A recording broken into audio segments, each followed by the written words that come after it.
Luar angkasa yang gelap, misterius dan dingin. Komet, asteroid, planet, bintang, dan sesuatu yang mengintai di sana lebih jauh dari Pluto. Ya, ini mungkin planet ke-9 tata surya, planet yang selama berabad-abad dicari. IRAS, yaitu satelit astronomi inframerah, mengumpulkan data menarik pada tahun 1983. Itu bisa menjadi bukti bahwa planet ke-9 bersembunyi di sana. Tidak ada yang tahu apa planet itu sungguh ada, tapi penemuan ini membantu merancang model untuk lebih memahami kemungkinan planet ini. Dan pada tahun 2016, ilmuwan menemukan bahwa benda angkasa kecil di sabuk Kuiper mengorbit agak aneh. Sabuk Kuiper adalah area luar tata surya. Itu adalah cincin dalam bentuk donat berisi sisa-sisa dari masa pembentukan tata surya. Kamu bisa menemukan donat ini lebih jauh dari Neptunus. Benda angkasa di wilayah itu memiliki orbit aneh, hampir seolah-olah benda besar dengan gravitasi kuat menjauhkan mereka. Tok-tok, planet ke-9 lagi. Menurut teori, ukurannya mungkin 5-10 kali massa planet kita dan 20 kali lebih jauh daripada Neptunus. Satuan astronomi sama dengan jarak antara planet kita dan matahari. Pluto diperkirakan memiliki jarak 40 satuan astronomi dari matahari. Tapi, planet ke-9, jika ada, jaraknya 400-800 satuan astronomi. Planet misterius ini akan butuh 10.000 sampai 20.000 tahun bumi untuk membuat satu putaran mengelilingi matahari. Ini mempersulit kita menangkap benda angkasa ini. Ada teori bahwa planet ke-9 mungkin terbentuk di antara orbit Jupiter dan Neptunus, sama dengan raksasa gas lainnya di tata surya kita. Gaya gravitasi satu dari dua planet besar ini mungkin mengusir planet ini dari orbitnya. Ya ampun, lalu planet ke-9 bisa terlempar jauh dari 8 planet yang kita tahu. Itu berakhir sebagai semacam limbah es, cukup kecil di awal. Tapi seiring waktu, planet ke-9 telah membersihkan orbitnya dari bebatuan beku dan debu, lalu akhirnya membentuk planet sungguhan. Teori lain mengatakan ini bisa menjadi planet yang hilang dari bintang lain dalam perjalanannya saat mendekati tata surya kita. Apapun itu, planet ke-9 mungkin tidak memantulkan banyak sinar matahari karena jaraknya sangat jauh. Para astronom tidak yakin di mana tepatnya mereka harus mencari planet itu. Luar angkasa gelap, misterius, dan tidak berujung. Tentu saja, tapi jika kita menemukan planet ke-9, itu akan menjadi bukti kuat pertama bahwa ada lebih banyak planet di tata surya kita. Beralih ke eksoplanet menarik yang jaraknya hanya 90 tahun cahaya dari kita. Eksoplanet adalah planet yang letaknya di luar tata surya. Planet ini memiliki atmosfer dengan awan air. 1 tahun di sana adalah 24 hari di bumi, dan planet ini berputar mengelilingi bintang Katai Merah yang jauh lebih redup dan kecil daripada matahari kita. Itu sebabnya, meskipun planet ini 8 kali lebih dekat dengan bintangnya daripada kita dengan matahari, suhu di sana mirip dengan suhu di bumi. Eksoplanet ini memiliki ukuran yang sama dengan Neptunus. Planet ini juga tidak begitu padat. Artinya, planet ini sebagian besar terbuat dari gas, tidak seperti bumi yang terbuat dari batu. Suhu rata-rata di sana adalah 60 derajat Celcius, sehingga menjadikannya salah satu eksoplanet kecil terdingin yang pernah kita temui. Semakin dingin eksoplanet, semakin besar peluang kita akan menemukan awan di atmosfernya. Para peneliti telah menemukan lebih dari 4.000 eksoplanet, tapi semuanya ditemukan di dalam Bima Sakti, setidaknya sampai sekarang. Untuk kali pertama, para astronom menemukan sebuah planet di luar galaksi kita. Planet itu disebut 5M1 ULS-1. Planet ini berada di galaksi pusaran, galaksi spiral yang jaraknya 28 juta tahun cahaya dari kita. Pernah ada bintang besar tapi cukup muda yang terjebak dalam tarian gravitasi dengan sesuatu yang bisa menjadi bintang neutron padat, inti runtuh dari bintang raksasa atau lubang hitam. Pasangan tari bintang itu memiliki gravitasi yang sangat kuat. Pasangan itu memakan si bintang dengan rakus mengoyak plasmanya. Lalu hal tak biasa terjadi. Objek asing, mungkin seukuran Saturnus, melintas dan menghalangi konfrontasi ini dari tata surya kita. Sekarang, tidak ada yang bisa melihat apa yang terjadi. Tapi ini mungkin bisa menjadi planet terjauh yang pernah kita temukan. Ada sebuah planet yang baru ditemukan di luar tata surya. Ukurannya sebesar Jupiter. Planet ini mengorbit 2 bintang. Dan seperti yang bisa kita amati dari planet kita, planet ini melintas di depan kedua bintang itu. Satu putaran penuh mengelilingi 2 bintang ini artinya 1 tahun. Kira-kira butuh 200 hari bumi. Pada hari penemuan planet sebelumnya, para ilmuwan juga menemukan planet itu memiliki pendamping tak biasa. Itu adalah Jupiter superpanas dengan orbit sangat ketat mengelilingi bintangnya. 1 tahun di sana hanya berlangsung selama 1,9 hari bumi. Planet ini memiliki orbit berbentuk aneh. Planet ini juga bergerak dalam arah berlawanan dari rotasi bintangnya. Jika kamu bisa menjelajah sejauh 57 tahun cahaya dari planet kita, kamu akan melihat sesuatu berwarna merah muda mengintai di kegelapan. Semakin dekat, itu semakin besar dan menarik. Ya, itu adalah planet berwarna magenta. Jaraknya beberapa miliar kilometer dari mataharinya. Ini adalah salah satu planet termuda yang pernah ditemukan ilmuwan. Umurnya hanya 100 sampai 200 juta tahun. Planet ini terbuat dari gas merah muda, sama dengan Jupiter. Jadi, jika kamu bisa mendekati permukaannya, gas ini akan menyelimutimu seperti kabut tebal. Jika kamu mendekat dan masuk lebih dalam, gas ini akan menjadi lebih gelap dan berwarna kemerahan. Lihat inti planetnya, itu super panas. Karena suhunya yang mencapai 240 derajat Celcius, planet ini seperti oven. Panasnya adalah penyebab planet ini bersinar terang. Kamu juga melihat langit berwarna merah muda pudar dengan awan yang terbuat dari tetesan air beku, mirip dengan awan kita.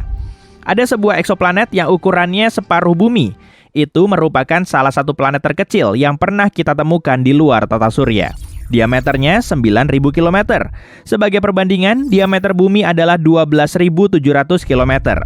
Planet ini sebagian besar terbuat dari besi, mirip dengan Merkurius. Merkurius memiliki inti besi yang besar dan kerak yang sangat tipis, sehingga membuatnya unik di tata surya. Pada masa-masa awalnya, planet ini menabrak benda angkasa setidaknya sekali. Tabrakan itu menarik lapisan luarnya. Itu sebabnya hanya inti besinya yang keras yang tersisa. Mungkin eksoplanet kecil ini mengalami tabrakan besar juga. Mungkin itu sebabnya mantel planet ini hilang dan menyisakan sebagian besar inti besinya. Atau mungkin ini hanya sisa planet gas yang dulunya seukuran Neptunus. Atmosfer planet ini mungkin hancur karena jumlah radiasi besar dari bintangnya.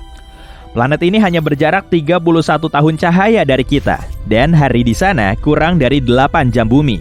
Planet ini hanya sedikit lebih besar daripada Mars. Manusia tidak akan menghuni tempat itu karena suhu ekstrimnya yang mencapai 1.500 derajat Celcius. Mungkin saja ada lava cair di sisi planet yang menghadap bintangnya. Suhu itu cukup tinggi untuk melenyapkan atmosfer apapun. Jadi, planet ini mungkin pernah memilikinya dulu. Biasanya, raksasa gas seperti Jupiter tidak dihuni karena memiliki kondisi cuaca, suhu, dan tekanan ekstrim. Dan tidak ada bangunan yang bisa menciptakan kehidupan. Tapi planet terestrial lebih kecil, seperti bumi, memiliki lebih banyak bahan-bahan kunci seperti oksigen dan air cair. Selain itu, planet terestrial memiliki suhu lebih dingin dan kondisi lain. Namun, tentu saja tidak semua planet terestrial bisa dihuni. Tidak mudah mencari planet dengan kondisi yang mirip bumi, atau setidaknya kondisi yang akan memungkinkan hidup berkembang di sana. Tapi inilah Kepler-22b, salah satu temuan paling menjanjikan kita. Jaraknya 600 tahun cahaya dari kita, ukurannya 2 kali lebih besar dari bumi, dan dengan suhu sekitar 22 derajat Celcius. Planet ini disebut bumi super. Ini kategori planet yang tidak seperti planet di tata surya. Ukurannya lebih besar daripada bumi, tapi masih lebih ringan daripada raksasa es seperti Uranus atau Neptunus. Bumi super bisa terbuat dari batu, gas, atau campuran keduanya. Kepler-22b berada dalam zona laik huni bintang induknya yang tidak lebih terang daripada matahari. Planet ini mungkin memiliki inti berbatu. Ini mungkin memiliki laut, tapi tidak menampung kehidupan apapun. Setidaknya, kita belum tahu tentang itu. TRS-2b adalah planet yang malamnya nggak pernah berakhir. Malam di sini juga nggak kayak malam biasa dengan bintang bersinar di langit yang indah. Di sini gelap gulita dan panas membara. TRS-2b adalah raksasa gas yang ukurannya 1,5 kali lebih besar dari Jupiter dan permukaannya menyerap cahaya lebih baik daripada arang. Planet ini mungkin juga berkilau merah samar karena udaranya yang terbakar dan panas banget. Cantik ya? Di sistem bintang 55 Cancri ada 5 planet, 4 diantaranya raksasa gas yang mirip Jupiter dan Saturnus. Tapi yang kelima ini, atau lebih tepatnya yang pertama, soalnya yang paling dekat dengan bintangnya, beda sama yang lain dan seram. 55 Cancri E dekat banget sama mataharinya sampai setengah permukaan planet ini beneran lautan lava cair. Separuhnya lagi gelap selamanya karena nggak pernah menghadap matahari. cuma satu sisi dari planet ini yang menghadap bintangnya. Di antara sisi panas dan gelap ini ada zona senja, yakni garis tipis kehampaan yang suram. Kayaknya asik liburan di sana.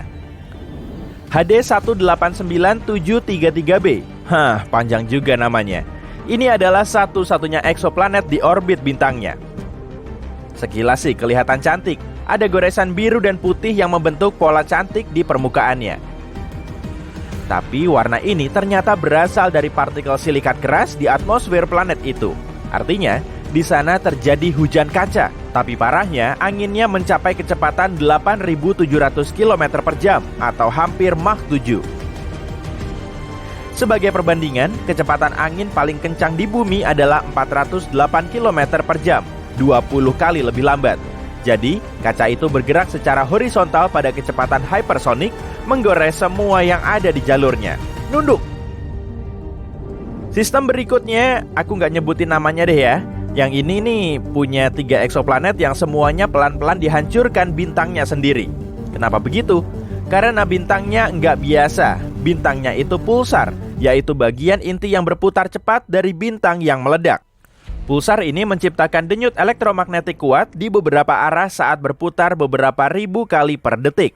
Akibatnya, planet yang mengorbit bintang yang sudah mati ini perlahan dilahap dan akhirnya hilang selamanya. Kepler 70. Nah, ini gampang namanya. Ini adalah bintang katai biru panas yang meledak menjadi raksasa merah 18 juta tahun lalu. Waktu itu, bintang ini dikelilingi setidaknya 2 planet. Yang paling dekat adalah raksasa gas seperti Jupiter. Namanya adalah Kepler 70b. Planet itu masih ada loh, tapi bintang yang udah terlalu besar tadi melahapnya dan mengubahnya jadi dunia batu yang panas. Sekarang, ini jadi salah satu planet terpanas yang pernah ditemukan. Suhunya aja lebih tinggi daripada permukaan matahari. Beruntung banget kalau selamat di sana, tapi bintang itu lagi menguap dan mungkin bakal hilang nggak lama lagi. WASP-12b adalah salah satu planet paling aneh dan paling menyedihkan. Gravitasi besar bintangnya ditambah planet yang sebagian besarnya gas, bikin bintang itu perlahan melahap planet-planetnya. Waduh, jadi dimakan induknya sendiri. WASP-12b udah berbentuk kayak telur, meregang ke arah matahari yang kejam dan nggak bisa apa-apa dengan kondisinya itu. 10 juta tahun lagi, planet ini akan dilahap juga oleh bintang rakus ini. Hei, kan tadi kamu nanya.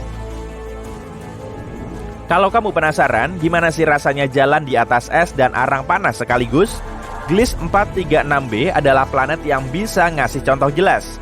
Karena jaraknya dekat banget sama mataharinya, eksoplanet seukuran Neptunus ini punya suhu yang lebih panas dari oven. Tapi, planet ini dilapisi es yang terus terbakar. Es ini jauh lebih padat karena gravitasi besar planet itu. Makanya, esnya tetap padat dan nggak mencair meskipun kondisi di sana ekstrim. Kalau membahas dunia seram, kita harus menyebutkan Venus, saudara kembar bumi yang jahat. Planet kedua dari matahari ini punya atmosfer yang tebal banget dan penuh awan sampai-sampai permukaannya jauh lebih panas dari Merkurius. Erupsi gunung berapi terus terjadi di Venus. Gravitasinya hampir 100 kali lebih kuat dari bumi. Dan awan-awannya bukan mengandung air, tapi asam sulfatnya yang mengembun dan jatuh ke permukaan dalam bentuk hujan, sehingga menambah keseramannya. Ya, kalau kamu berani atau gila sampai mau nyoba melewati awan-awan itu, kamu tetap nggak bisa lewat juga sih. Angin di sana sama kencangnya dengan hurikan terkuat di bumi. Ini nama panjang buat planet yang sangat-sangat dingin. Meskipun bintang induknya nggak begitu jauh, ini adalah planet katai merah yang kecil dan dingin. Cahaya dan panas hampir nggak masuk ke planet ini. Suhu di luar sana minus 223 derajat Celcius, yang cuma sedikit lebih hangat dari nol mutlak. Eksoplanet ini gelap, suram, dan dilapisi es abadi yang nggak pernah mencair. Bisa bikin es sirup seumur hidup dong. Tapi kalau punya inti batu, planet ini bisa menghasilkan panas. Jadi mungkin aja di bawah permukaannya yang beku ada makhluk asing yang mengintai. Dimidium, jaraknya sekitar 50 tahun cahaya dari tata surya kita. Berdasarkan beberapa catatan, ini adalah planet yang tidak ramah bagi makhluk hidup apapun. Planet ini terkunci pasang surutnya dengan mataharinya. Artinya, salah satu sisinya selalu menghadap bintang itu, sementara sisi lain enggak. Sisi panasnya bisa mencapai 980 derajat Celcius dengan angin yang mencapai kecepatan kurang lebih 1000 km per jam. Itu pas lagi musim dingin, tapi nggak tahu juga sih. Meskipun raksasa gas di medium mengandung banyak besi yang meleleh dan menguap ke atmosfer sehingga menciptakan awan. Saat mendingin, semua itu jatuh ke permukaan dalam bentuk hujan besi cair.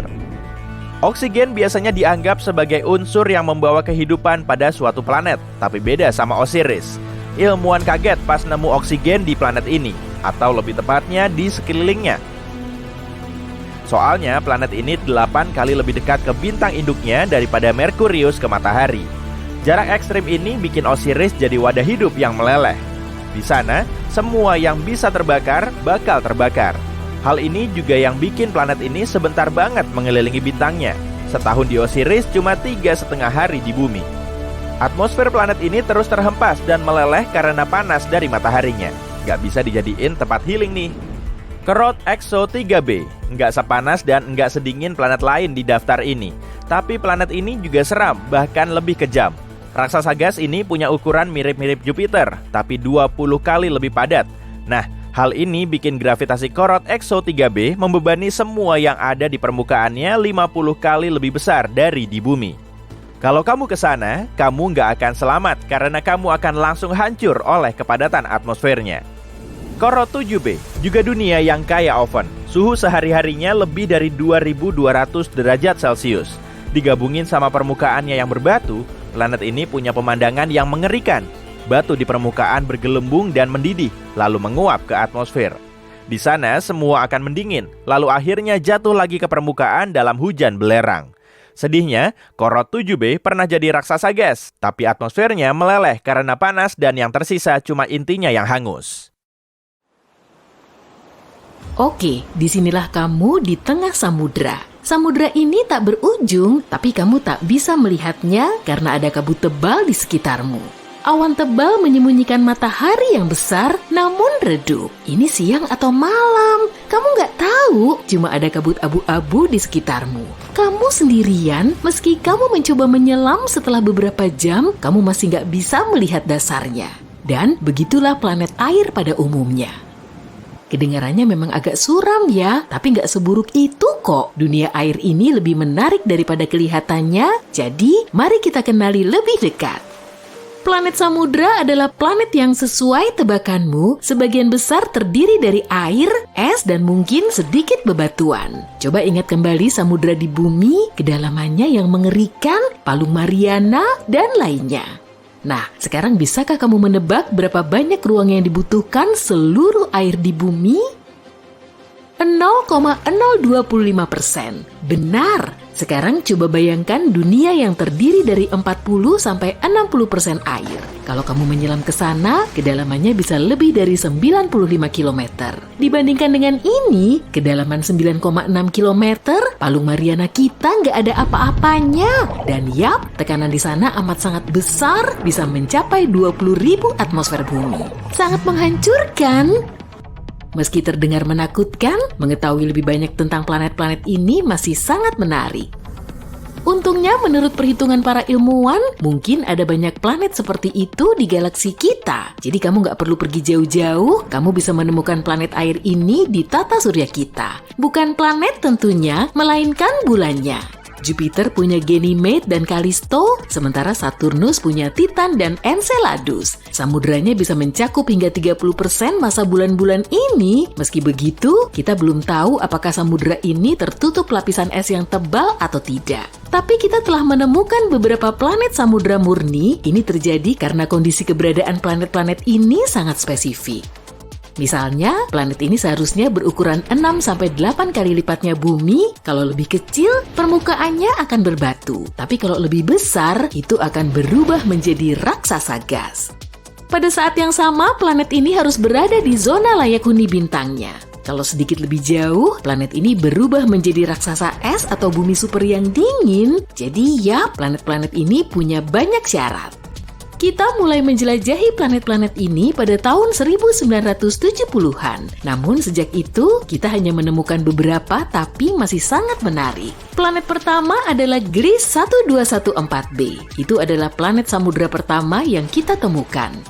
Awalnya para ilmuwan cuma melihat titik kecil yang redup. Titik ini ternyata adalah bintang Katai merah Gliese 1214. Bintang yang biasa-biasa aja ini berukuran 5 kali lebih kecil dibanding matahari kita dan 300 kali lebih redup. Para ilmuwan gak terlalu memperhatikannya, tapi pada tahun 2009 mereka menyadari bintang ini punya satu planet dan planet ini ternyata agak aneh. Bumi super ini 2,5 kali lebih besar dari bumi dan 6,5 kali lebih berat. Tapi pada saat yang sama, kepadatannya sangat kecil dan gravitasinya hampir sama dengan planet kita. Dengan kata lain, hampir nggak ada batu dan logam di sana. Tapi itu juga bukan raksasa gas, jadi hanya ada satu pilihan yang tersisa. Planet ini tertutup air dan es. Dan begitulah cara kita menemukan planet samudra pertama. Sebenarnya kita cuma berasumsi planet itu terdiri dari air karena itulah hasil perhitungan matematisnya. Faktanya, planet ini agak membingungkan, sulit untuk dijelajahi, dan sejauh ini para ilmuwan belum bisa menemukan apapun di sana. Gak ada hidrogen, helium, air, nihil. Alasannya lapisan luar atmosfer planet ini sangat padat dan menyembunyikan komposisinya dengan sempurna. Tapi meski begitu, itu mungkin dunia air. Gliese 1214b sangat dekat dengan bintangnya. Jaraknya cuma 0,014 unit astronomi, kurang dari jarak antara bulan dan kita. Setahun di sana berlangsung selama 36 jam dan suhunya sangat liar. Para ilmuwan berpendapat bahwa suhu rata-rata di sana bisa mencapai 120 sampai 280 derajat Celcius. Fiuh, panas banget. Ingat deskripsi menyeramkan di awal tadi? Sebenarnya menghabiskan waktu di Gliese 1214b bakal agak berbeda, lebih mirip berenang di ketel uap. Karena suhu yang super besar, samudra di permukaan ini akan terus-menerus dalam keadaan mendekati titik didih tanpa benar-benar mencapainya. Jadi, bayangkan kamu turun ke permukaan planet ini, terbang menembus awan uap, kemudian kamu tiba-tiba masuk ke dalam air. Apa? Tapi kapan kamu masuk? Ini terjadi karena batas antara uap dan air di Gliese 1214b sangat tidak jelas. Kamu jelas nggak bakal bisa berenang ke dasar samudra ini, tapi kemungkinan besar bagian bawahnya ditutupi lapisan es panas yang sangat tebal. Ini seperti es biasa, tapi nggak begitu memedulikan hukum fisika. Jadi es ini nggak meleleh meski terpapar suhu yang sangat besar. Dan ketebalan es ini bisa mencapai 4.800 km. Jadi, sekian cerita Gliese 1214b yang menyeramkan dan nggak ada Airbnb di sana. Nah, meski kita nggak bisa menjamin 100% bahwa ini adalah dunia air, kita masih punya kandidat lain untuk posisi ini. Planet yang baru ditemukan ini bernama TOI 1452b. Planet yang terletak di konstelasi Naga ini berjarak hampir 100 tahun cahaya dari kita. Planet ini ditemukan menggunakan teleskop TESS oleh sekelompok peneliti dari Universitas Montreal. Planet ini juga termasuk dalam kelas bumi super, ukurannya 7 kali lebih besar dari bumi, tapi 48 kali lebih berat. Sekali lagi, kepadatannya sangat rendah, karenanya para ilmuwan menduga bahwa hampir seluruh planet ini terdiri dari samudra raksasa. Di sini kita sedikit lebih beruntung nih. Dunia ini bukan cuma genangan air raksasa dan es tebal. Di planet ini mungkin ada permukaan berbatu jauh di bawah air seperti di samudra pada umumnya. Tapi jangan terlalu heboh dulu deh. Samudra ini bakal sangat berbeda dari yang kita kenal. TOI 1452b juga mengorbit Katai merah kecil. Dan bukan cuma satu, melainkan 2 sekaligus. Pada saat yang sama, jika planet sebelumnya dekat dengan mataharinya, planet ini sebaliknya amat sangat jauh. Jaraknya 2,5 kali lebih jauh dari bintangnya daripada jarak Pluto dari matahari. Dan kecepatannya sangat tinggi, setahun di sana hanya berlangsung selama 11 hari. Tapi kita masih belum tahu banyak hal tentang planet ini. Kita mungkin akan mendapatkan informasi baru saat para ilmuwan mengamatinya dari teleskop James Webb. Nah, sekian ya. Bentar, kamu ngarep lebih banyak. Oke, kalau gitu aku tahu pertanyaan yang paling kamu nantikan. Apa ada kehidupan? Ya, ini pertanyaan yang agak sulit sih. Kita semua tahu bahwa air berarti kehidupan, dan selain itu planet-planet ini berada di zona layak huni bintangnya. Jadi, berpotensi, ya, mungkin ada kehidupan. Bukan peradaban penuh pastinya, melainkan bakteri, ikan, dan monster raksasa yang seram. Emang apa salahnya? Tapi ini agak mustahil. Air saja nggak cukup untuk menciptakan kehidupan meski sangat penting. Harus ada unsur mikro dan mineral di sana. Tapi sayangnya, untuk sebagian besar planet air, komposisinya hanya terdiri dari air dan es yang sangat tebal. Nggak ada mineral di sana. Tapi jangan nyerah, masih ada beberapa kemungkinan nih. Pertama, ada meteorit dan komet. Keduanya bisa membawa mineral yang diperlukan ke planet ini. Makin sering mereka menabraknya, makin tinggi Kita sudah menemukan Kepler-22b, eksoplanet kecil di rasi bintang Cygnus. Emang kelihatannya nggak penting, tapi sebenarnya penting. Ini adalah planet pertama yang berada di zona laik huni yang ditemukan teleskop Kepler. Berarti mungkin ada air di planet ini. Kalau ada air, mungkin ada kehidupan. Kepler-22b bisa jadi rumah baru kita, jadi perhatikan baik-baik. Menemukan planet baru itu nggak gampang sama sekali loh. Nggak semuanya bisa dilihat lewat teleskop yang super keren, bahkan yang secanggih Hubble sekalipun. Kadang bintangnya kecil dan redup banget sampai susah ditemukan di peta. Seperti Kepler-22, saintis sampai harus menggunakan metode khusus. Pertama-tama mereka mengambil banyak foto bintang itu dalam beberapa periode waktu, lalu mereka mengamatinya dan berpikir, bintang ini punya bintik gelap nggak ya? Kalau ada, mungkin aja itu planet. Foto-foto itu sebenarnya membantu menemukan hal yang penting banget. Misalnya, pertama planet ini ada, kedua, ukuran, radius, dan jarak pada bintangnya. Terakhir, apa kita bisa hidup di sana? Sekarang kita tahu Kepler-22b mirip banget sama planet kita dan kemungkinan bisa jadi bumi kedua. Jaraknya juga deket banget, cuma 635 tahun cahaya. Kira-kira 4,8 kuadriliun kilometer, tapi Kepler-22b salah satu opsi terdekat.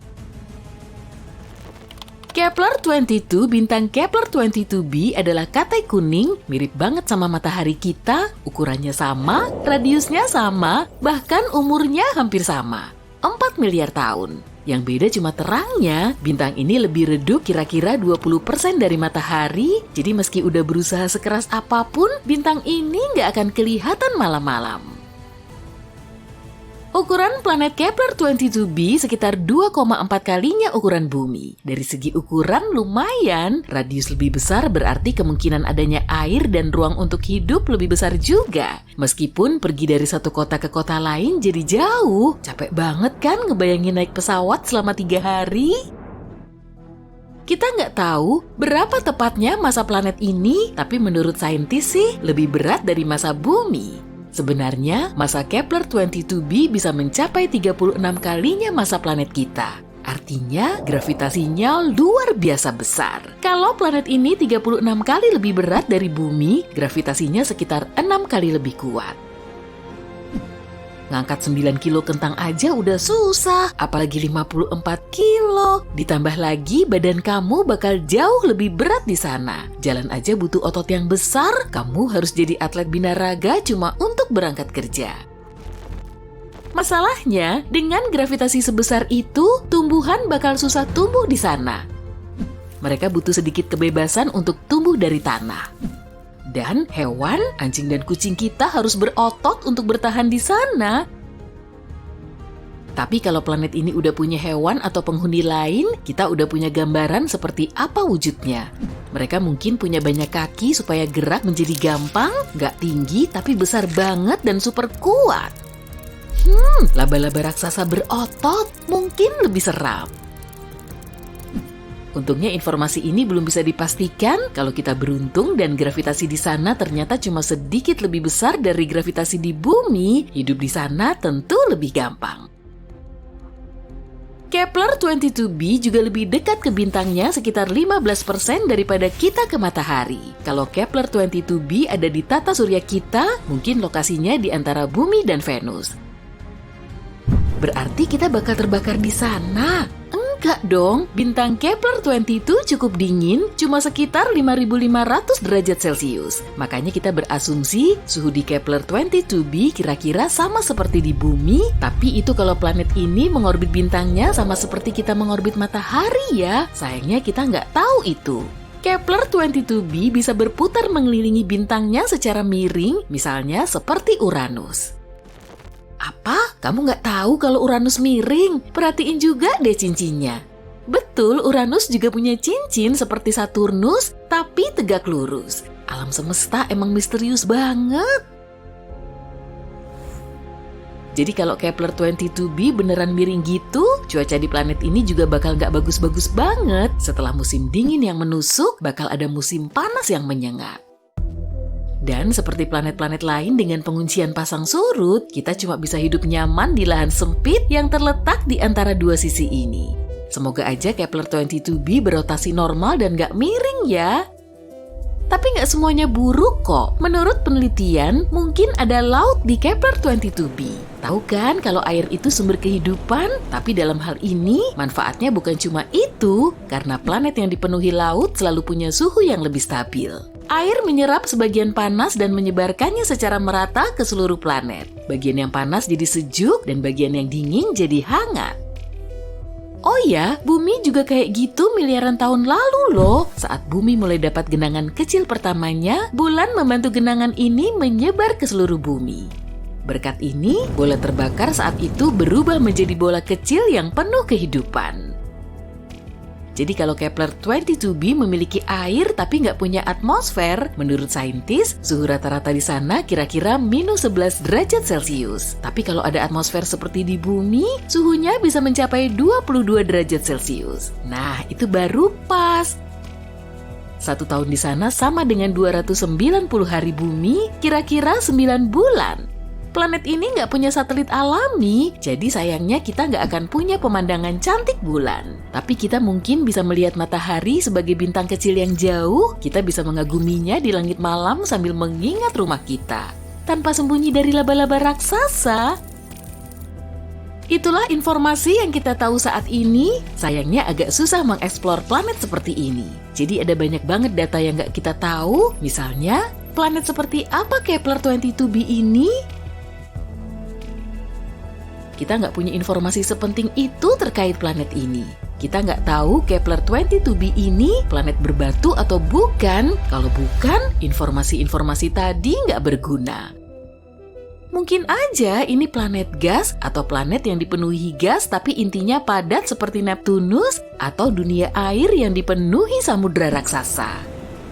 Kalau begini, Kepler-22b mending jadi planet air aja deh. Setidaknya, kita bisa bikin kota bawah laut di sana. Kita bisa memfilter airnya dan makan ikannya sampai kita menjadi spesies amfibi. Itu dihitung evolusi juga, bukan ya? Tapi menurut saintis, Kepler-22b mungkin aja mirip Neptunus. Sejumlah astronom bahkan mengkategorikan planet ini Neptunus Mini. Ini beneran nama kategori planetnya loh. Tapi hal ini belum terbukti. Meskipun kita beruntung dan ternyata Kepler-22b adalah planet berbatu, kita belum tahu kayak gimana atmosfer di sana. Apa planet ini punya atmosfer? Gimana kalau seperti atmosfer Venus yang beracun? Kita jadi harus hidup di bawah tanah supaya selamat di planet ini. Lalu kita harus mikirin sumber panas karena di bawah tanah kan dingin. Iya, semoga aja nggak kayak gitu ya. Ada banyak kemungkinan dengan Kepler-22b, sejauh ini belum ada jawaban pastinya. Tapi semoga saintis bakal nemu jawabannya sebelum kita memberangkatkan manusia dengan pesawat antariksa untuk menghuni Kepler-22b. Kita bakal kecewa berat deh kalau ternyata ini planet gas atau semacamnya. Selama ribuan tahun, orang-orang hanya mengenal planet Merkurius, Venus, Mars, Jupiter, dan Saturnus yang dapat dilihat menggunakan teleskop sederhana atau bahkan dengan mata telanjang jika kondisinya memungkinkan. Tapi pada akhir abad ke-18, seorang astronom terkenal bernama Sir William Herschel menemukan sebuah planet baru yang berwarna biru es. Awalnya mereka mengira itu adalah bintang, tapi kemudian menyadari itu sebuah planet. Sekarang kita mengenalnya sebagai Uranus, sebuah planet yang jaraknya lebih dari 19 kali lipat jarak bumi ke matahari. Saking jauhnya, Uranus butuh waktu 84 tahun untuk menyelesaikan satu kali putaran mengelilingi matahari. Selain itu, astronom ini juga menemukan banyak hal menarik lainnya di luar angkasa, seperti bintang ganda dan nebula. Pada pertengahan tahun 1800-an, para ilmuwan melihat ada sesuatu yang menarik Uranus dan menggeser orbitnya. Mereka mengira ada planet lain di luar sana dan menggunakan matematika untuk memprediksi lokasi planet itu. Akhirnya, pada tahun 1846, mereka menemukan Neptunus menggunakan teleskop. Planet ini terlalu redup untuk dilihat dengan mata telanjang karena jaraknya sangat jauh dari matahari. Sungguh menarik, entah berapa banyak planet lain yang mungkin ada di luar sana bersembunyi di kegelapan tata surya kita. Pada pertengahan tahun 1800-an, para astronom melihat ada sesuatu yang tidak biasa di langit. Sebuah planet kecil berbatu bernama Merkurius berperilaku aneh. Planet ini tidak mengikuti orbit yang seharusnya. Salah satu astronom tersebut adalah seorang ilmuwan Prancis yang cerdas, bernama Urbain Le Verrier. Dia mengemukakan teori bahwa mungkin ada planet lain di tata surya kita yang belum ditemukan. Planet ini berada di antara Merkurius dan Matahari. Planet hipotetis ini, yang ia beri nama Vulkan dari nama dewa api Romawi, memiliki permukaan yang sangat panas, dan ini bisa berpotensi menjelaskan perilaku aneh Merkurius. Dia memang tidak sepenuhnya yakin Vulkan adalah satu-satunya objek yang mengganggu orbit Merkurius. Tapi, karena antusias dengan kemungkinan ditemukannya planet baru, para astronom di seluruh dunia pun menyukai ide keberadaan Vulkan. Untuk sebuah planet yang belum ditemukan, banyak orang bertekad untuk mengembangkan ide dan mencari informasi tentangnya. Sebagian ilmuwan mengira tidak mungkin mereka melewatkan planet lain sebesar Merkurius. Rasanya sulit untuk tidak melihatnya. Tapi, ada kemungkinan planet yang lebih kecil berada di dalam orbit Merkurius yang jaraknya sangat dekat dengan matahari, sehingga tidak ada yang bisa melihatnya.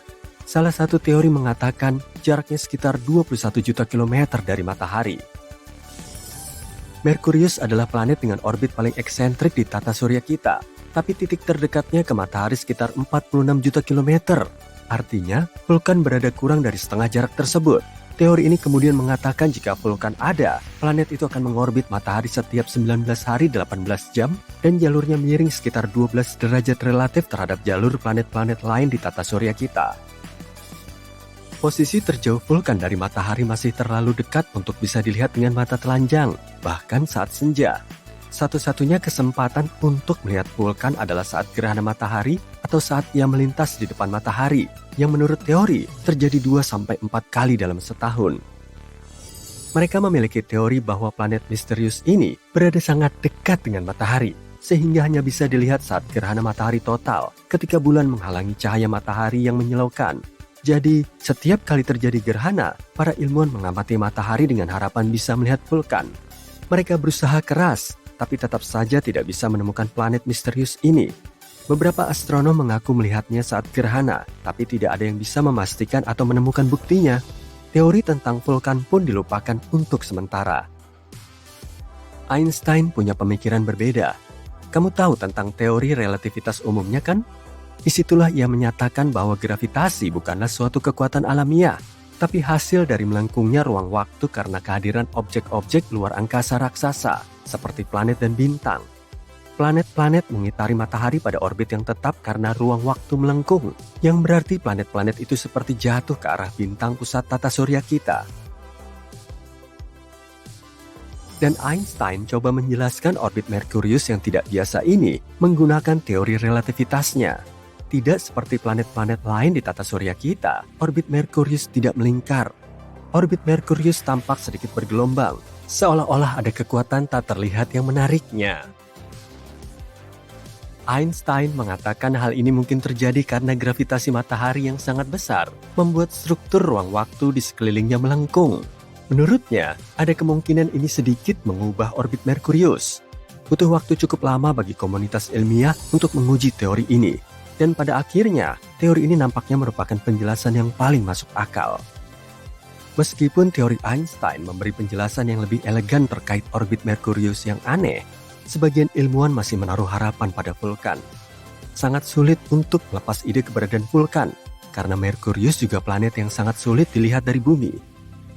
Tapi kemudian, semakin banyak ilmuwan yang mulai menerima teori Einstein melebihi imajinasi mereka. Dan mereka pun mengamati gerhana matahari total, khususnya untuk menguji teori relativitas Einstein, bukan karena vulkan. Vulkan bukan satu-satunya planet hipotetis yang banyak dibicarakan. Di era yang lebih modern, beberapa percaya kemungkinan adanya planet misterius yang bersembunyi di bagian luar tata surya kita. Tapi yang satu ini lebih mungkin. Memang belum ada yang melihatnya secara langsung. Tapi simulasi komputer menunjukkan bahwa planet 9 atau planet X ini mungkin ada di suatu tempat lebih jauh dari Neptunus. Neptunus dan planet X bisa jadi berukuran sama.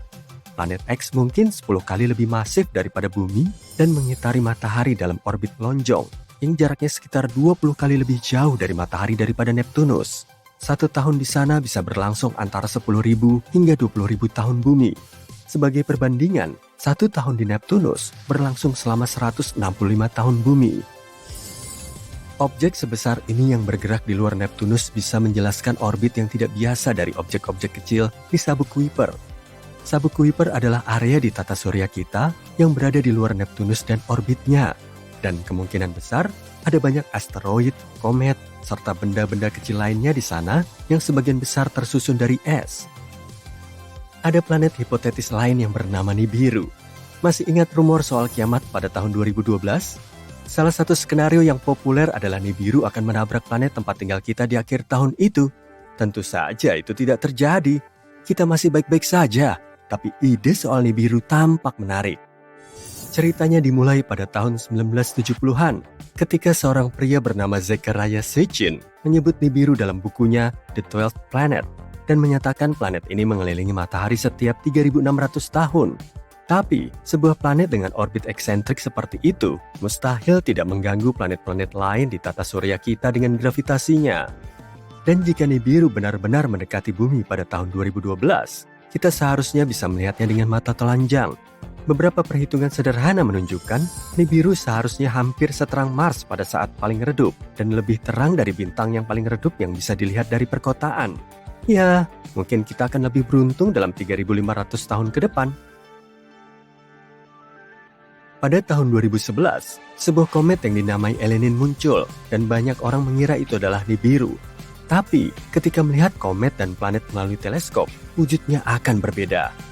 Komet memiliki koma, yaitu atmosfer gas, serta memiliki ekor, sesuatu yang tidak dimiliki planet.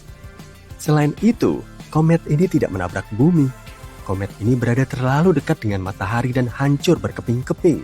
Sisa-sisa komet ini akan terus bergerak menuju bagian luar tata surya selama 12.000 tahun ke depan. Bosan menunggu kolonisasi? Apa menurutmu bumi terlalu membosankan dengan semua masalah dan nyamuknya? Jangan takut, saatnya untuk mengambil tindakan sendiri dan membangun planetmu sendiri. Tapi sebelum kamu mulai mengambil lem kosmik dan glitter, ada beberapa hal yang perlu kamu pertimbangkan. Yuk kita mulai proyek DIY terbaik kita.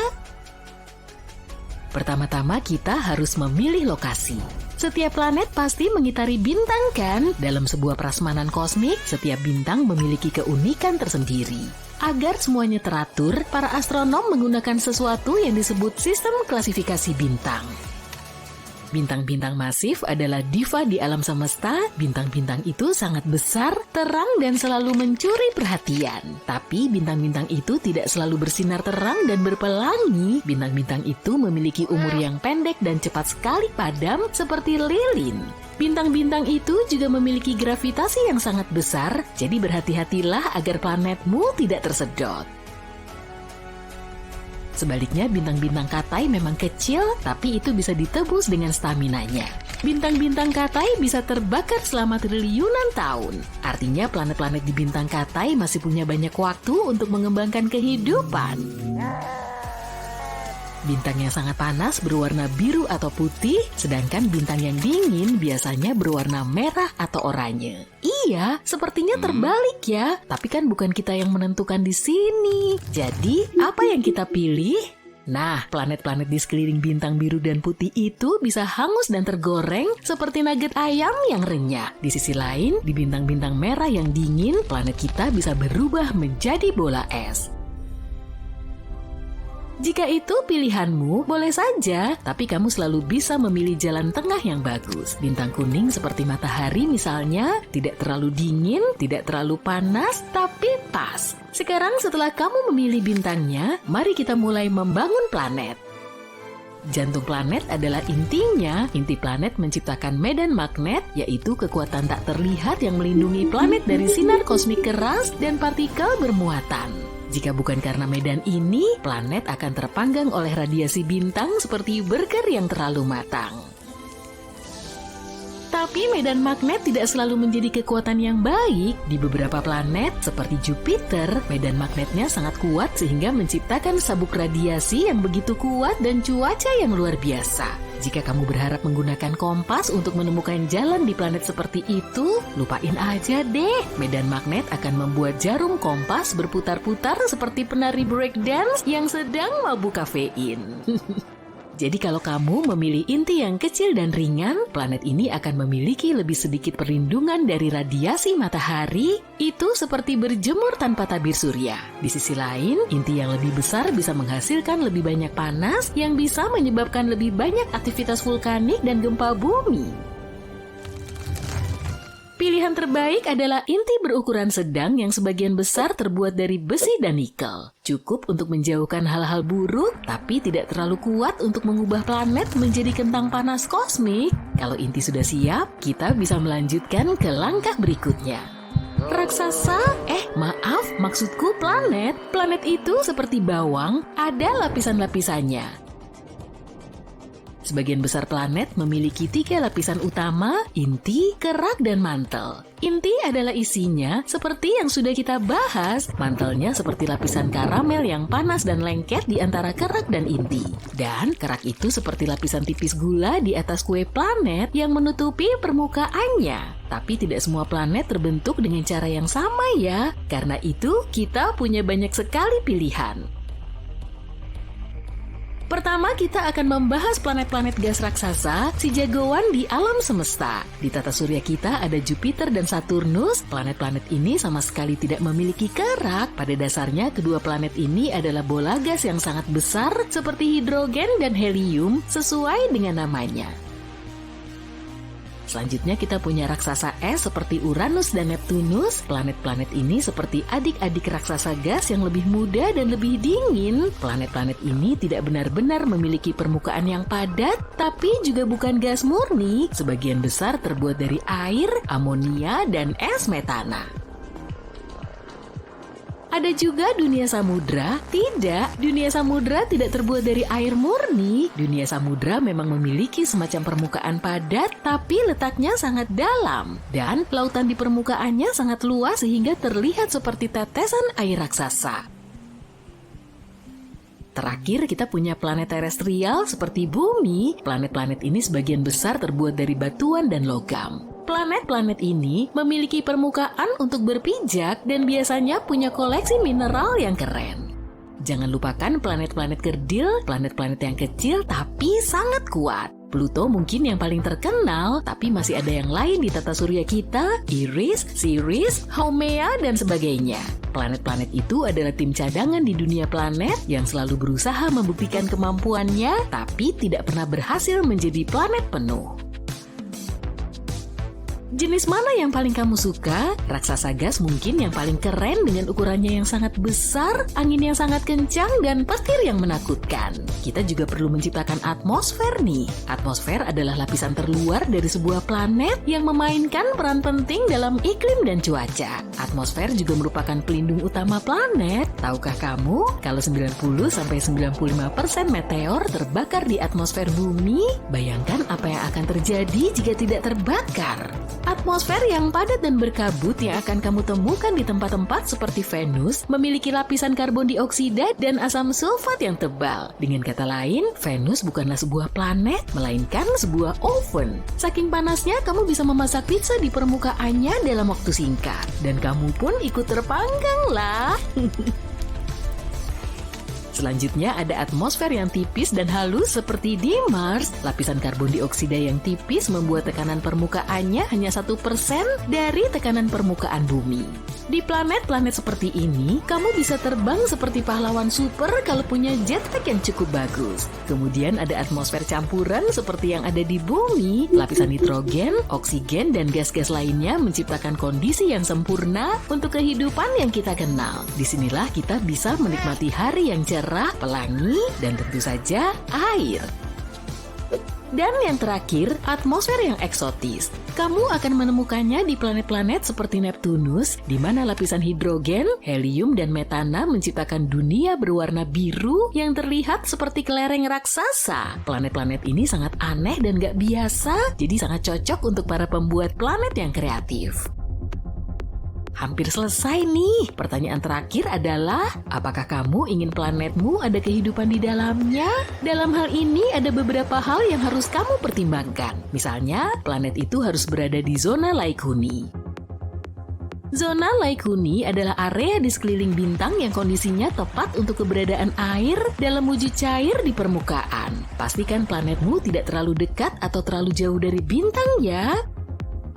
Dan jangan lupakan temperaturnya. Sebagai contoh, kamu butuh jumlah oksigen yang cukup agar planet menjadi nyaman dan hangat, tapi tidak terlalu berlebih sehingga semuanya terbakar begitu saja. Tentu saja, kita butuh air, tapi juga tidak terlalu banyak dan juga iklim yang stabil. Kamu nggak mau kan planetmu mengalami perubahan suhu atau kelembapan yang ekstrim? Itu sih syarat kepunahan, bukan evolusi. Oh, dan orbitnya harus stabil, sehingga tidak ada peristiwa astronomi besar yang bisa mengacaukan segalanya. Seperti yang bisa kamu lihat, jenis planet ini sangat pemilih. Tidak heran sangat sulit untuk menemukan kehidupan di luar bumi. Nah, setelah kita selesai bermain-main di editor pembuatan planet, gimana cara membangunnya ya? Nah, bagaimana kalau dengan terraforming? Terraforming adalah ketika kita dengan sengaja mengubah atmosfer, suhu, dan kondisi lain di sebuah planet agar bisa dihuni oleh manusia dan makhluk hidup lain di bumi. Sebagai contoh, kita bisa melepaskan gas rumah kaca di Mars untuk menghangatkan planet itu dan menciptakan atmosfer yang lebih tebal. Tapi metode ini lebih seperti memoles sebuah keburukan yang diberikan kepadamu oleh pengacak karakter. Gimana kalau membangun dari awal? Itu mustahil, tapi saat ini kamu sedang dalam perjalanan luar angkasamu mengelilingi bintang dan seisi galaksi. Waduh, nebula warna-warni ini pasti akan segera runtuh oleh beratnya sendiri, kemudian meledak seperti supernova. Selalu hati-hati ya saat kamu mengelilingi lubang hitam, pokoknya jangan sampai terjebak oleh medan gravitasinya supaya monster luar angkasa ini nggak menelanmu bulat-bulat. Bentar-bentar, kayak ada struktur aneh deh. Oh, rupanya itu ada tembok yang bersinar terang, dan kalau kamu amati lebih dekat, titik terangnya itu sebetulnya merupakan galaksi dan di dalamnya ada sekitar 100.000 galaksi. Bima Sakti aja punya sekitar 100 miliar bintang, jadi tembok ini diperkirakan punya 1 kuadriliun atau 10⁻15 bintang seperti matahari. Struktur raksasa ini disebut South Pole Wall dan lokasinya sekitar 500 juta tahun cahaya dari bumi. Jarak bintang terdekat kita, Proxima Centauri aja cuma sekitar 4,2 tahun cahaya. Dan waktu tempuhnya kurang lebih selama 73.000 tahun dengan roket. Jadi, perjalanan menuju South Pole Wall kemungkinan akan jauh lebih lama dari umur tata surya kita. Dalam skala kosmik pun, ukuran tembok ini sangat besar, diameternya sekitar 1,37 miliar tahun cahaya, sedangkan diameter Bima Sakti cuma 100.000 tahun cahaya. Tapi kita nggak bisa mengamati tembok ini meski dengan teleskop tercanggih. Galaksi Bima Sakti telah menghalangi pandangan kita dengan cahaya kuatnya, sampai-sampai tembok ini nggak bisa kita lihat. Hal yang sama juga terjadi kalau kamu mengamati langit berbintang di kota besar, polusi cahayanya akan menghalangi penglihatan. Meski begitu, para ilmuwan bisa mendeteksi objek jumbo ini dengan metode pergeseran merah. Semua objek di alam semesta ini terus bergerak dan mengembang setelah terjadi Big Bang miliaran tahun yang lalu. Nah, saat galaksi bergerak, gelombang cahayanya akan berubah. Dengan mengukur perubahan ini, para saintis bisa tahu jenis objek dan proses pergerakannya. Dan ternyata ukuran tembok ini masih kalah besar dari tembok besar Hercules Corona Borealis. Superstruktur galaksi terbesar ini berdiameter sekitar 10 miliar tahun cahaya atau kurang lebih 10% dari seluruh alam semesta yang teramati. Tembok ini juga punya gugus galaksi dan kita bisa mendeteksinya saat terjadi semburan sinar gamma. Peristiwa ini ditandai dengan adanya gelombang elektromagnetik paling benderang di alam semesta. Dari jarak bertahun-tahun cahaya pun fenomena ini masih bisa teramati. Semburan ini sangat jarang terjadi dan di Bima Sakti aja cuma berlangsung tiap jutaan tahun sekali. Kalau kita ngelihat banyak semburan singkat di tempat yang sama, berarti di situ terdapat banyak objek mirip Bima Sakti. Jadi, di luar angkasa ada banyak galaksi. Di alam semesta juga ada grup kuasa raksasa atau Huge LQG yang diameternya sekitar 4 miliar tahun cahaya. Satu foton cahaya akan menempuh waktu hingga seumur bumi kita cuma untuk menjelajahi seluruh strukturnya. Bobot struktur raksasa ini kurang lebih 6,1 kuintiliun kali lebih berat dari matahari dan sejauh ini para saintis telah nemu hingga 73 kuasar di dalamnya. Inilah beberapa objek paling unik di alam semesta. Dan ini merupakan inti aktif galaksi. Di pusat kuasarnya, terdapat lubang hitam supermasif yang bisa melahap materi di sekitarnya. Gaya gravitasi super kuat akan menerbangkan materi di sekitar lubang hitam hingga membentuk cakram. Kemudian, cakram ini akan berubah menjadi sumber radiasi paling kuat di luar angkasa. Nah, sebagai gambarannya, kekuatan radiasi dari satu kuasar aja bisa mencapai puluhan hingga ratusan kali lipat dari seluruh bintang di galaksi kita. Karena radiasinya sangat kuat, kita bisa mendeteksi kuasar dari kejauhan. Makanya, objek ini juga dijuluki sebagai suar semesta. Ilmuwan mengamati kuasar untuk menganalisis alam semesta dan pergerakannya. Salah satu kuasar terjauh dari bumi berjarak sekitar 13,1 miliar tahun cahaya. Umurnya juga termasuk yang tertua di alam semesta. Kuasar ini mulai terbentuk sekitar 690 juta tahun setelah Big Bang dan sudah berumur hampir 3 kali lebih tua dari tata surya kita. Cahayanya masih sangat benderang, yaitu sekitar 4 kali 10 pangkat 14 kali lebih terang dari matahari. Menurut para ilmuwan, di bagian pusatnya terdapat lubang hitam supermasif yang bobotnya sekitar 800 juta kali lebih berat dari matahari. Struktur raksasa ini hanyalah blok konstruksi di alam semesta kita. Coba amati baik-baik ya, ini tata surya kita. Terus kita perkecil dikit, ada bintang induk kita di galaksi Bima Sakti. Perkecil lagi, di sini ada grup lokal dan semua titik terang ini menjadi galaksinya. Lalu ada Andromeda, dan ini galaksi Triangulum beserta puluhan galaksi kecil lain yang terhubung oleh gravitasi. Diameter struktur ini sekitar 10 juta tahun cahaya atau 100 kali lebih panjang dari galaksi kita. Oke, kita perkecil lagi ya. Dan di sini ada super gugus Virgo yang diameternya 20 kali lebih panjang dari grup lokal. Di dalamnya ada sekitar 30.000 galaksi dan total masanya sekitar 1 kuadriliun kalinya massa matahari. Kita perkecil lagi yuk. Di sini ada super gugus Laniakea yang ukurannya 3 kali lebih besar. Di situ juga ada super gugus Virgo dan sejumlah gugus kecil lain. Jumlahnya kurang lebih 100.000 galaksi dan ini masih belum selesai loh. Jadi kita perlu memperkecil lagi gambar ini. Di sini ada kompleks super gugus Pisces Cetus yang menaungi sekitar 60 gugus galaksi. Jadi jumlah galaksi di dalamnya lebih banyak dari butiran pasir di gurun luas. Selanjutnya ngapain lagi nih? Perkecil lagi dong. Nah, inilah alam semesta kita yang teramati. Di sini ada lebih dari 500 miliar galaksi dan sekitar 1 sekstiliun bintang. Alam semesta yang teramati juga punya struktur sendiri. Bentuk gugus galaksi menyerupai rantai dan tembok kayak struktur tadi. Tapi untaian ini terpisah oleh area kekosongan absolut bernama void. Dan di sini nggak ada materi sama sekali. Jumlah molekulnya juga lebih sedikit daripada di ruang kosong. Salah satu void ini juga dikenal sangat misterius dan kita sering menyebutnya sebagai super void Eridanus atau titik dingin. Objek ini mulai muncul sekitar 380.000 tahun setelah Big Bang, ukurannya mendekati 1 miliar tahun cahaya dan void ini bisa menampung ratusan hingga ribuan galaksi dengan triliunan bintang. Sebagian ilmuwan memperkirakan titik dingin ini mungkin telah dihasilkan dari peristiwa tabrakan dahsyat di alam semesta. Ada juga teori yang nyebutin kalau alam semesta kita menyerupai gelembung yang berisi tembok dan rantai galaksi. Kalau jumlah gelembung ini sampai tak terhingga, kemungkinan kita akan punya dunia paralel atau semesta lain. Gelembung semesta kita dulunya pernah berdekatan dengan gelembung lain. Dindingnya saling bersentuhan dan kedua semesta ini saling menyatu selama beberapa waktu. Tapi kemudian semesta itu terus bergerak. Area di dekat kedua gelembung tersebut terus menipis hingga sambungannya rusak, lalu kedua gelembung ini semakin terpisah. Saat itulah alam semesta lain mengambil sebagian materi dari gelembung kita. Semua galaksi yang dulunya mengisi super void Eridanus beralih ke semesta paralel. Dan para ilmuwan meyakini kalau kita bisa menembus ke gelembung semesta lain. Tapi kalau kita melintasi semesta cuma dengan terbang langsung, waktu tempuhnya pasti akan sangat lama. Jadi kita perlu menggunakan portal atau lubang cacing. Gini nih caranya. Ada selembar kertas dengan titik A di sini dan titik B di sebelah sini. Di sini kita nggak perlu melintas dari titik A ke B, tapi cukup ngelipat kertasnya aja sampai titik A berhimpitan dengan titik B. Kemudian kita perlu bikin lubang kecil untuk memintas jalan dan mempersingkat waktu.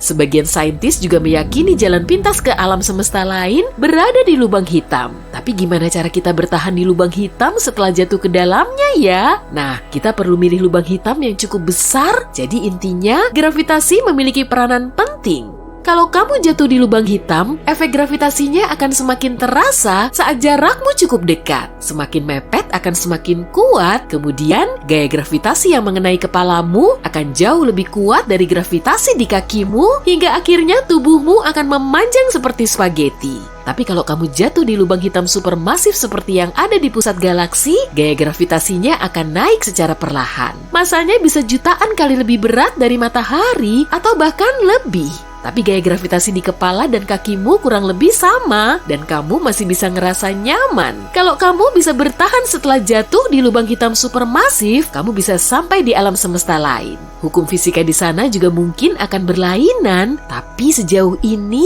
semua itu masih teori.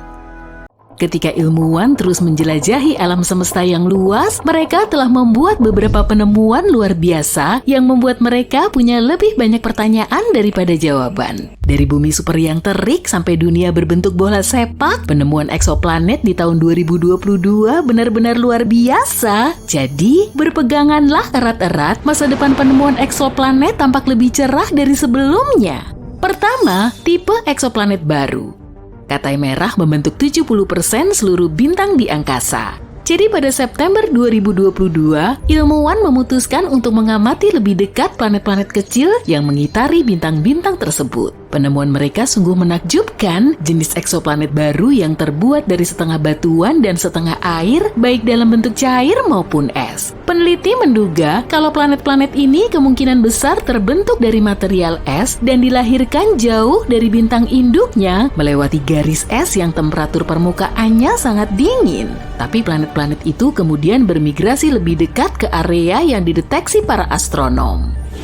Penemuan ini bisa berimplikasi besar dalam pencarian kehidupan di alam semesta. Meskipun planet-planet ini penuh dengan air, tetapi mungkin saja nggak diselimuti lautan. Siapa tahu mungkin salah satu darinya akan menjadi bumi 2.0 berikutnya. Nomor 2, dunia seukuran Jupiter. Bayangkan sebuah planet yang sangat besar dan misterius seperti Jupiter yang tersembunyi di galaksi kita. Nah, kita baru saja menemukan salah satu planet yang mengorbit bintang yang jaraknya 379 tahun cahaya. Dinamai TOI 2180b dan planet ini menjadi perbincangan banyak orang. Kenapa? Pertama-tama, planet ini butuh 261 hari untuk mengitari bintangnya, jauh lebih lama daripada planet gas raksasa yang pernah kita temukan sejauh ini. Tapi bukan itu aja, suhu di planet ini cukup sejuk dengan rata-rata minus 112 derajat Celcius. Sebagai perbandingan, temperatur di Jupiter dan Saturnus sekitar minus 138 derajat Celcius. Planet ini seperti jembatan antara eksoplanet raksasa yang telah kita temukan dengan Jupiter. Pertanyaannya, bagaimana planet ini bisa begitu berbeda? Ilmuwan masih berusaha mencari tahu, semoga saja kita bisa segera mendapatkan jawabannya. Nomor 3, planet Hulk. Planet ini merupakan tempat yang permukaannya diselimuti magma cair dan 1 tahun hanya berlangsung selama setengah hari. Selamat datang di TOI 1075b, eksoplanet yang dijuluki planet Hulk oleh ilmuwan. Berada pada jarak 200 tahun cahaya, bumi super ini merupakan salah satu planet supermasif yang pernah ditemukan. Jaraknya yang dekat dengan bintang induknya menyebabkan permukaannya mencapai temperatur terik 1050 derajat Celcius. Saking panasnya, segala bentuk air akan menguap seketika dan udara di sana akan dipenuhi batuan yang menguap. Tapi bukan hanya panasnya saja yang mengesankan, ukurannya juga. Masa TOI 1075b hampir 10 kali masa bumi, menjadikannya salah satu bumi super paling masif yang pernah ditemukan. Tapi misteri nggak berhenti sampai di situ. Orbit planet ini hanya butuh waktu 14,5 jam, menjadikannya salah satu periode orbit terpendek yang pernah tercatat untuk planet seukurannya. Tambahan yang menarik untuk katalog kita ya.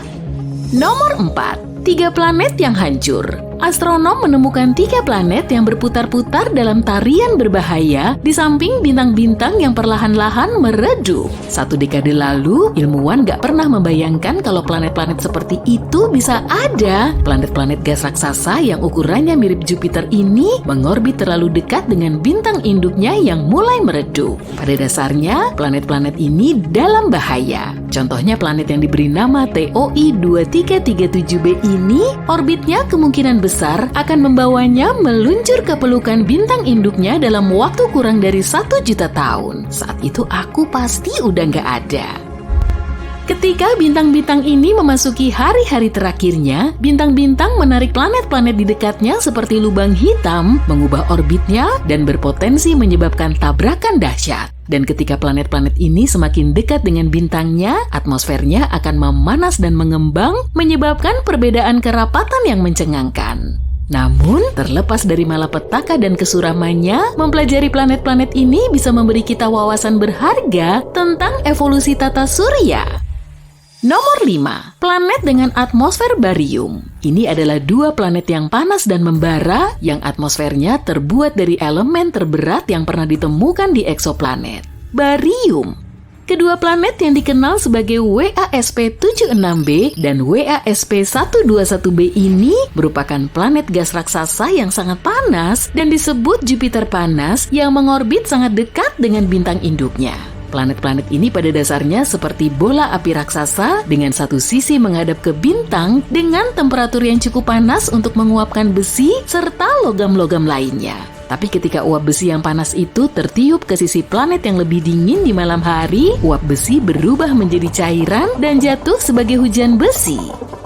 Planet-planet ini menyimpan kejutan istimewa bagi kita. Barium merupakan logam berat sekitar 2,5 kali lebih berat dari besi, namun para ilmuwan berhasil mendeteksinya di lapisan atas atmosfer planet-planet tersebut. Ini benar-benar misteri dan teka-teki yang masih kita coba pecahkan. Bayangkan kalau kita mendarat di planet seperti ini dan melihat hujan besi dan barium yang sangat banyak di langitnya. Itu akan sangat mengerikan.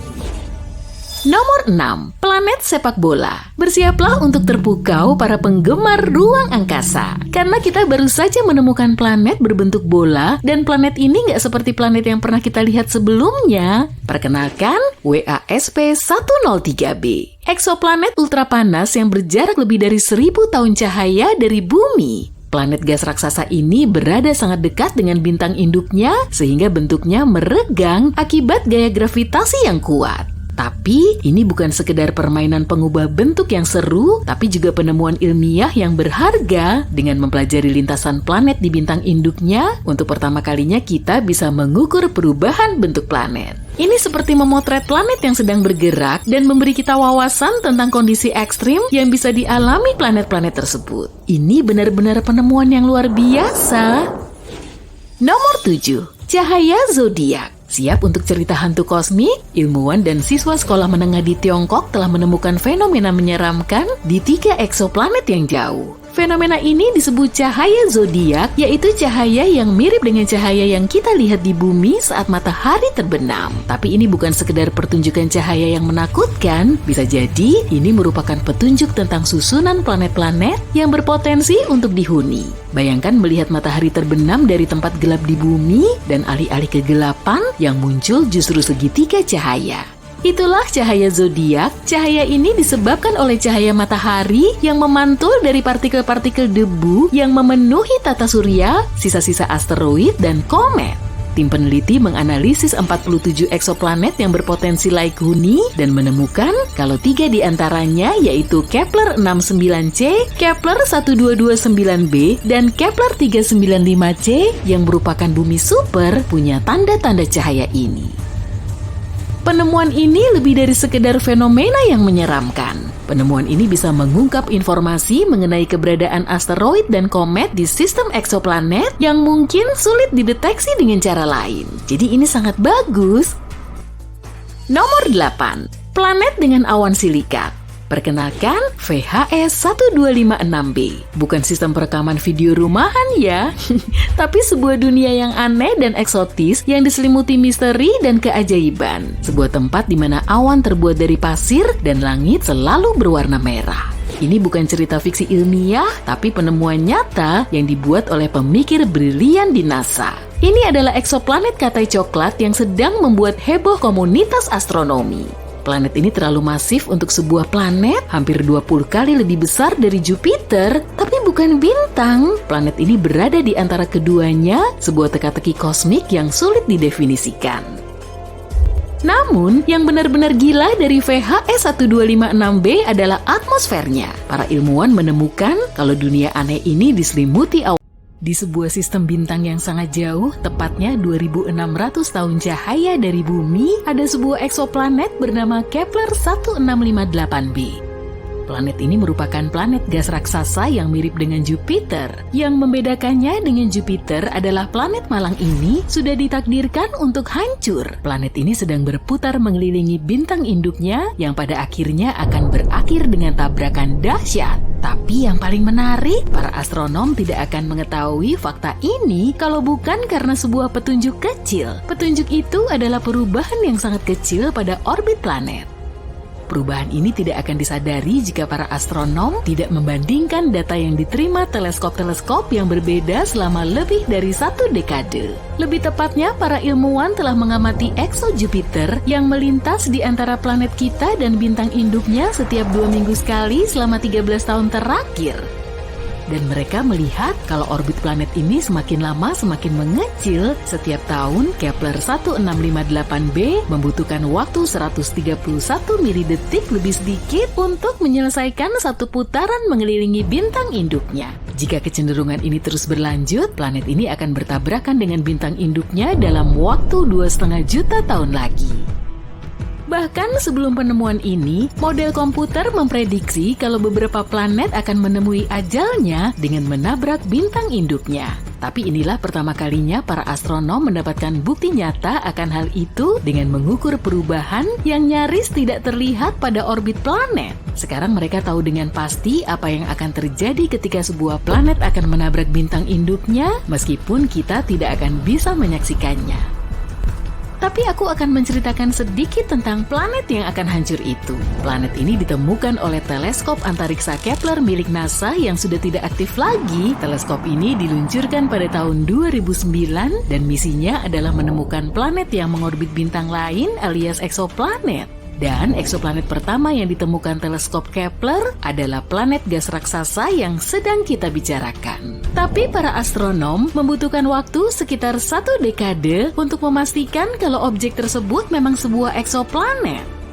Dunia ini seperti versi Jupiter yang lebih padat. Coba aja ambil 6 materi setara Jupiter, gulung menjadi bola yang lebarnya 1,1 kali lebih besar, dan begitulah ukurannya. Planet ini terkunci pasang surut pada bintang induknya, yang berarti planet ini membuat satu putaran penuh setiap kali menyelesaikan satu putaran mengelilingi bintang. Akibatnya sisi yang sama dari planet gas raksasa ini selalu menghadap ke arah bintang. Ini sama dengan apa yang terjadi pada bulan. Satelit alami kita ini terkunci pasang surut terhadap bumi, itulah sebabnya kita hanya bisa melihat separuh permukaannya. Nah, apa yang membuat ekso Jupiter jatuh ke dalam bintang induknya? Proses yang sama yang mendorong bulan menjauhi bumi. Ketika bulan mengorbit planet atau planet mengorbit bintang, gaya gravitasi keduanya berinteraksi dan saling tarik-menarik. Itulah yang menyebabkan terjadinya pasang surut di bumi. Tarikan ini melepaskan sejumlah energi. Energi ini bisa membuat suatu objek makin cepat atau lambat. Pada kasus pertama, benda angkasa akan bergerak lebih tinggi. Di kasus yang kedua, benda itu akan bergerak lebih rendah. Dan inilah yang terjadi pada raksasa gas, masa bintang induknya 1,5 kali masa matahari. Jadi nggak heran kalau gaya pasang surutnya secara bertahap memperlambat gerakan planet ini, membuatnya jatuh ke dalam. Ini semua terdengar agak tragis, tapi tabrakan yang berpotensi terjadi ini bukanlah hal yang paling aneh yang pernah terjadi di luar angkasa.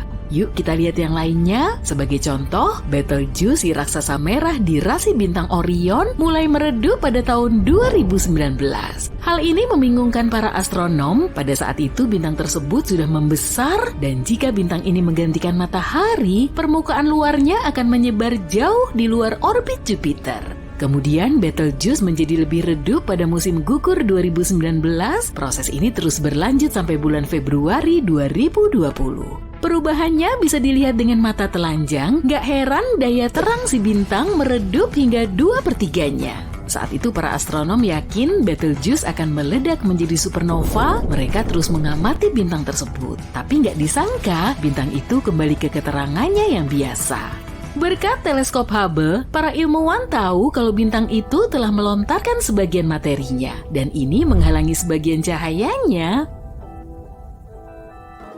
Bagaimana dengan eksoplanet permen kapas? Ini adalah planet-planet khusus di luar tata surya. Planet-planet ini juga disebut super puff, massa jenisnya rendah sekali, makanya planet-planet tersebut tampak ringan dan mengembang. Tapi meskipun tampak seperti camilan di taman hiburan, planet-planet seperti itu sangatlah besar. Kalau dipikir-pikir, para ilmuwan sering menemukan hal-hal aneh di luar angkasa. Beberapa di antaranya tampak seperti gumpalan kabur, tapi ada satu jenis gumpalan yang tidak tampak seperti benda angkasa lainnya. Lingkaran radio ganjil hanya bisa dilihat dengan teleskop radio. Gumpalan-gumpalan itu bisa jadi merupakan sisa-sisa supernova, tapi ada juga astronom yang berpendapat kalau gumpalan itu merupakan lubang cacing. Lubang cacing adalah terowongan hipotesis antara dua titik yang sangat jauh di ruang angkasa. Misi Juno melihat sesuatu yang aneh di atmosfer bagian atas Jupiter. Fenomena yang tidak biasa itu adalah sprite biru dan elf yang berputar-putar di atas permukaan planet. Ini adalah dua jenis kilatan cahaya terang yang muncul dalam waktu singkat, hanya dalam hitungan milidetik. Keduanya memanjang ke atas dan ke bawah permukaan planet. Di bumi, kilatan semacam itu biasanya terjadi pada ketinggian 96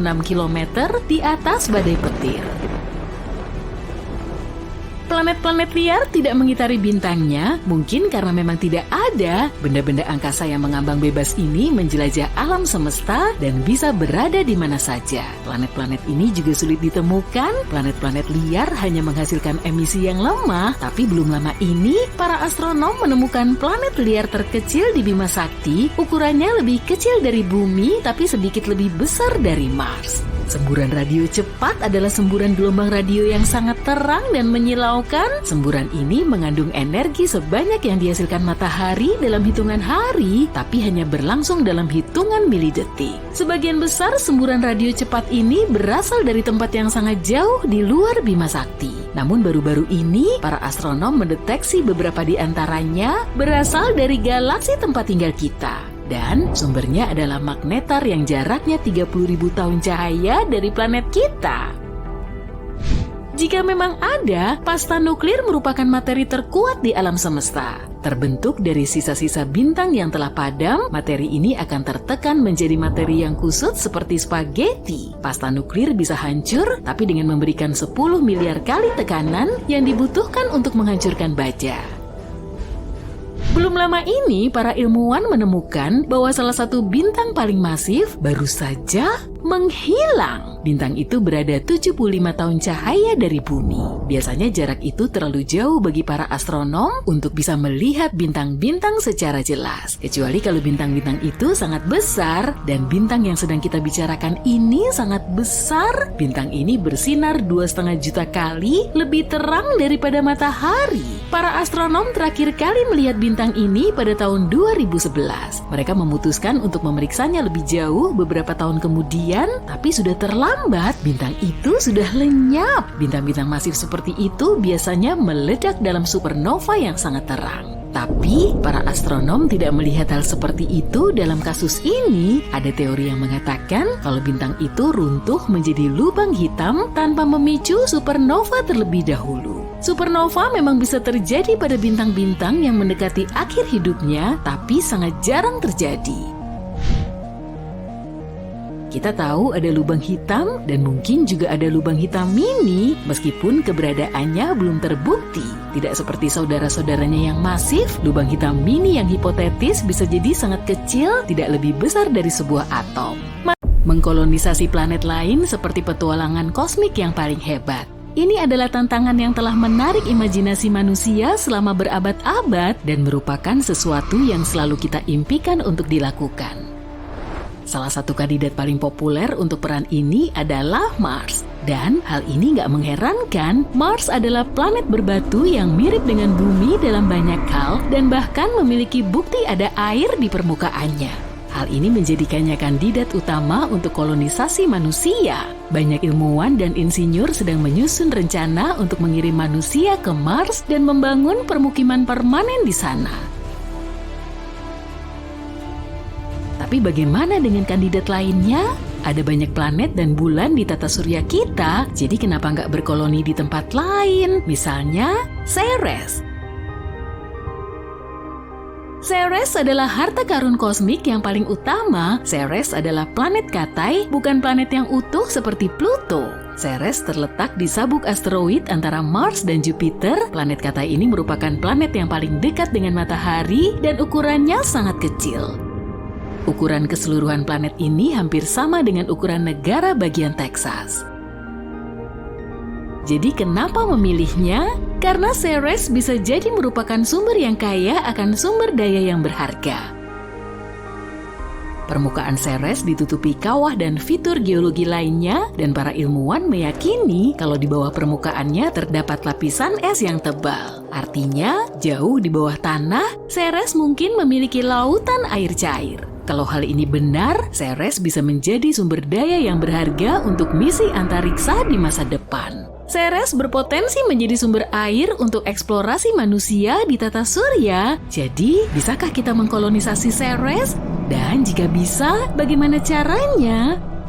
Sebenarnya banyak ilmuwan dan penggemar antariksa yang sudah mengusulkan ide ini. Untuk bisa mengkolonisasi Ceres, kita harus menggunakan metode yang sama dengan yang digunakan untuk membangun koloni di bulan, Merkurius, dan satelit-satelit Jupiter dan Saturnus. Jangan khawatir, itu nggak sulit kok. Kita hanya perlu mencari cara untuk beradaptasi dengan atmosfer yang sangat tipis, suhu yang ekstrim, tekanan, dan hal-hal buruk lainnya. Tapi, yuk tetap berharap pada akhirnya semua bermuara pada sumber daya. Kita membutuhkan air, mineral, silika, dan bahan mentah lainnya. Semua ini akan membantu kita menciptakan koloni yang mandiri. Dan untungnya Ceres memiliki semua itu. Jadi pertama-tama kita bisa membuat tempat tinggal di dalam kawah Ceres. Kita bisa membangun kubah di sana yang akan melindungi kita dari berbagai hal berbahaya seperti radiasi. Kita juga bisa menambang regoliths di sabuk asteroid. Regolith adalah tanah sisa yang muncul akibat pelapukan kosmik pada batuan. Pada dasarnya, regolith mirip dengan lapisan permukaan tanah di bulan. Mengapa kita membutuhkannya? Ya karena kita bisa menggunakannya untuk mencetak lapisan dasar 3D di sebelah es, sehingga pangkalan kita akan berada di dekat air. Lapisan dasar ini kemudian bisa kita gunakan untuk mencetak struktur lain seperti rumah. Kita juga bisa mengumpulkan es dan molekul organik untuk membuat air, dan dengan menggabungkan air dengan regolith, kita akan mendapatkan tanah yang bisa digunakan untuk menanam tanaman dan makanan. Bagus! Ada juga pilihan lain nih, koloni bisa dibuat di bawah tanah, artinya tepat di sebelah kerak es planet ini. Nah, kalau di masa depan kita menjadi ilmuwan super keren, kita bisa mencoba mempercepat rotasi Ceres. Kedengarannya gila, tapi akan sangat bermanfaat. Itu akan membantu kita menciptakan gravitasi buatan di dalam koloni bawah tanah. Dan ngomong-ngomong soal gravitasi, semua hal tersebut mungkin terdengar keren, tapi mari kita bahas kesulitan yang ada di depan kita saat melakukan kolonisasi. Untuk bisa mengkolonisasi Ceres, kita harus mengatasi sejumlah tantangan. Pertama-tama, kita perlu mengembangkan teknologi yang bisa membantu kita mencapai Ceres. Kita butuh pesawat yang bisa terbang jauh ke angkasa luar. Untuk itu pertama-tama kita harus menciptakan semacam traksi nuklir termal atau nuklir listrik. Dan mungkin jenis bahan bakar yang lebih canggih. Kemudian kita juga membutuhkan teknologi untuk membantu kita mempertahankan kehidupan di dunia yang kecil dan berbatu ini, yaitu alat untuk mengekstrak dan menggunakan sumber daya lokal. Selain itu, karena nggak ada atmosfer di Ceres, kita harus mengenakan pakaian antariksa dan tinggal di habitat bertekanan. Dan ini baru permulaan loh. Hidup di planet itu sendiri juga bukan tugas yang mudah. Sebagai contoh, bagaimana dengan temperatur yang ekstrim, atau radiasi, atau gravitasi yang sangat lemah? Yang terakhir ini jelas merupakan salah satu masalah terbesar. Gravitasi Ceres hanya 3% dari gravitasi bumi. Kamu tentu nggak ingin secara nggak sengaja terlempar keluar angkasa saat bermain sepak bola kan? Tapi, fakta lompatan apapun bisa membuatmu berada dalam perjalanan yang tak berujung bukanlah satu-satunya masalah. Bahkan kalau kamu tetap berada di permukaan planet ini, kamu akan mengalami gejala dan masalah yang sama dengan para astronot yang berada di stasiun luar angkasa internasional. Misalnya, kehilangan massa otot, penurunan kepadatan tulang, penurunan penglihatan, dan masalah dengan sistem kardiovaskular. Wow, siapa sangka ya gravitasi begitu penting? Jadi kalau ingin bertahan hidup di Ceres, kita butuh banyak dokter atau semacam gravitasi buatan. Dan jangan tanya bagaimana gravitasi yang rendah akan memperlambat produksi dan pekerjaan. Tentu saja, kita nggak bisa apa-apa tanpa membahas uang. Mengkolonisasi Ceres akan memakan biaya yang besar, terutama dengan mempertimbangkan semua hal yang tadi kusebutkan. Namun terlepas dari semua itu, Ceres tetap menjadi salah satu kandidat terbaik untuk dikolonisasi. Sebagai contoh, Ceres mengandung banyak metana dan amonia, itu bisa digunakan sebagai bahan bakar yang diproduksi atau gas nitrogen. Atau kamu bisa menambangnya di sana untuk mengkolonisasi Mars dan Venus. Gravitasi rendah pun memiliki kelebihan, berkat itu akan sangat mudah untuk meluncurkan wahana antariksa dari Ceres. Bahan bakar yang terbuang akan jauh lebih sedikit, yang artinya transportasi dari Ceres ke planet lain akan jauh lebih murah dan efisien. Jadi meskipun Ceres nggak menjadi tempat tinggal permanen kita, Ceres bisa menjadi pusat transportasi yang baik. Semacam bandara antariksa gitu. Kita bisa menggunakannya sebagai pangkalan untuk menambang berbagai macam benda yang berguna dari sabuk asteroid. Kemudian kita bisa mengangkut semua sumber daya ini kembali ke Mars atau ke bumi. Ceres juga bisa menjadi stasiun pengisian bahan bakar untuk kapal-kapal yang melakukan perjalanan lebih jauh ke luar tata surya. Kedengarannya keren dan sangat fiksi ilmiah kan? Tapi tampaknya, upaya untuk membuat pangkalan permanen di sabuk asteroid masih harus menunggu. Mengkolonisasi planet lain merupakan tugas yang sulit dan kompleks, butuh kerjasama dan keahlian dari berbagai pihak, serta melibatkan pengembangan teknologi baru dan mengatasi berbagai tantangan. Sebelum kita pergi ke Ceres, kita harus membangun infrastruktur di bulan, Mars, dan di tempat lainnya. Kalau enggak, upaya kolonisasi di sana akan sangat mahal dan kemungkinan besar akan gagal sebelum misi masa depan bisa mencapainya. Tapi semakin banyak koloni yang kita ciptakan, semakin besar kemungkinannya, cepat atau lambat, kita akan membangun koloni lain di Ceres. Hal ini nggak hanya akan membuka sabuk asteroid untuk eksploitasi ekonomi, tapi juga menjadi batu loncatan menuju tata surya bagian luar. Pada gilirannya, hal ini akan mengarah pada kolonisasi bulan-bulan di Jupiter dan planet-planet lainnya. Dengan kata lain, manfaat dari kolonisasi Ceres bisa sangat besar, nggak hanya memungkinkan kita untuk menjelajahi dan memahami dunia yang menakjubkan ini, tapi juga bisa memberi kita sumber daya berharga yang bisa membantu kita untuk menjelajahi dan menetap di tata surya. Kehidupan di Ceres. Selama beberapa dekade, para ilmuwan telah menemukan planet-planet baru di luar tata surya. Hingga 2023, kita sudah menemukan lebih dari 5.000 planet. Dan banyak di antara planet-planet itu yang berpotensi punya kehidupan. Nah, kalau kalian sudah siap untuk berpetualang di luar angkasa, Mari kita cari tahu planet-planet like Huni apa saja yang sudah ditemukan dalam beberapa tahun terakhir. LP8909b dan LP8909c.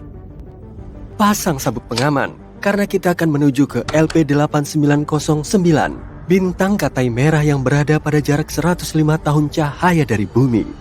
Bintang ini cukup dingin dibanding matahari dalam hal temperatur tentu saja. Temperaturnya sekitar 2593 derajat Celcius. Si kecil ini memang kecil, tapi penuh dengan kejutan. Misalnya, ada 2 eksoplanet yang mengorbit di sekelilingnya. Selain itu, kedua planet ini kemungkinan besar bersifat kebumian, artinya berbatu, sama dengan bumi. Pertama, ada LP8909b yang ditemukan pada 2022 dengan menggunakan teleskop TESS dan kemudian dikonfirmasi oleh teleskop Speculos. Planet ini merupakan bumi super dengan massa sekitar 13 kali massa bumi. Planet ini juga sedikit lebih besar dari bumi dengan radius sekitar 1,3 kali lebih besar. Dan kalau kalian mengira orbit Merkurius mengelilingi matahari itu cepat, tunggu saja sampai kalian mendengar tentang LP8909b. Diperlukan waktu sekitar 3 hari untuk menyelesaikan satu putaran mengelilingi bintangnya. Bayangkan kalian tertidur di musim dingin yang membekukan dan terbangun di musim panas yang terik.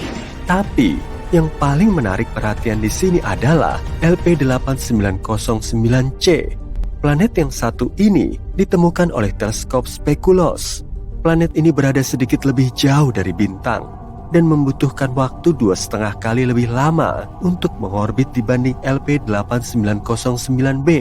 Planet ini juga sedikit lebih besar dari bumi. Tapi yang paling menarik dari planet ini adalah lokasinya yang berada di dalam zona laik huni bintang. Artinya, planet ini berpotensi punya air dalam bentuk cair di permukaannya dan iklim yang cocok untuk kehidupan. Sekarang, planet ini menjadi kandidat utama untuk dipelajari atmosfernya dengan menggunakan teleskop antariksa James Webb. Tapi tunggu dulu, gak hanya hal-hal menyenangkan yang ada di LP8909c. Planet ini juga sangat dekat dengan bintangnya, yang berarti planet ini penuh dengan radiasi yang berpotensi membuatnya kurang layak huni.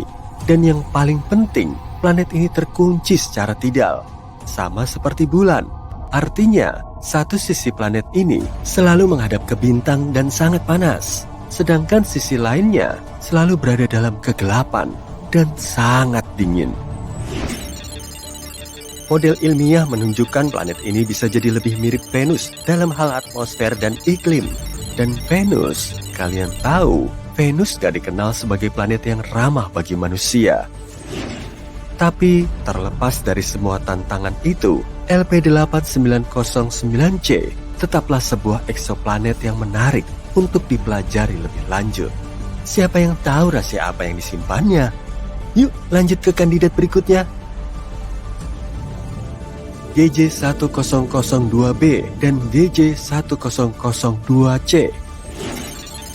Sebuah tim ilmuwan internasional yang dipimpin oleh para peneliti di Instituto de Astrofísica de Canarias telah menemukan 2 planet mirip bumi yang berjarak 16 tahun cahaya dari tata surya.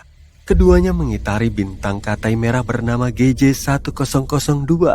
Matahari kita adalah bintang Katai kuning, yang artinya GJ1002 jauh lebih dingin dan lebih redup daripada matahari kita. Tapi nggak apa-apa, kedua planet ini berada sangat dekat dengan bintang induknya. Jadi seharusnya nggak terlalu dingin atau gelap. Kedua planet yang dinamai GJ1002b dan GJ1002c ini berada di zona laik huni bintang induknya, yang artinya keduanya bisa mendukung kehidupan. Selain itu, keduanya juga punya massa yang mirip dengan massa bumi. GJ1002b merupakan planet dalam dan membutuhkan waktu sekitar 10 hari untuk mengitari bintang induknya. Sedangkan GJ1002c membutuhkan waktu lebih dari 21 hari. Kedua planet ini merupakan kandidat yang tepat untuk dipelajari atmosfernya dan bahkan bisa jadi target misi masa depan untuk mencari tanda-tanda kehidupan. Yang paling penting, kedua planet ini berpotensi mendukung kehidupan dan itu sangat keren. Ditambah lagi, Fakta bahwa kedua planet ini berada sangat dekat dengan kita, berarti kita mungkin bisa mengunjunginya suatu hari nanti. Ya, mungkin bukan kita, tapi siapa tahu kan? Dan mungkin suatu hari nanti kita akan menemukan kehidupan luar angkasa di salah satu planet ini. Nah, itu akan menjadi sesuatu yang luar biasa. Tapi yuk lanjut ke yang berikutnya.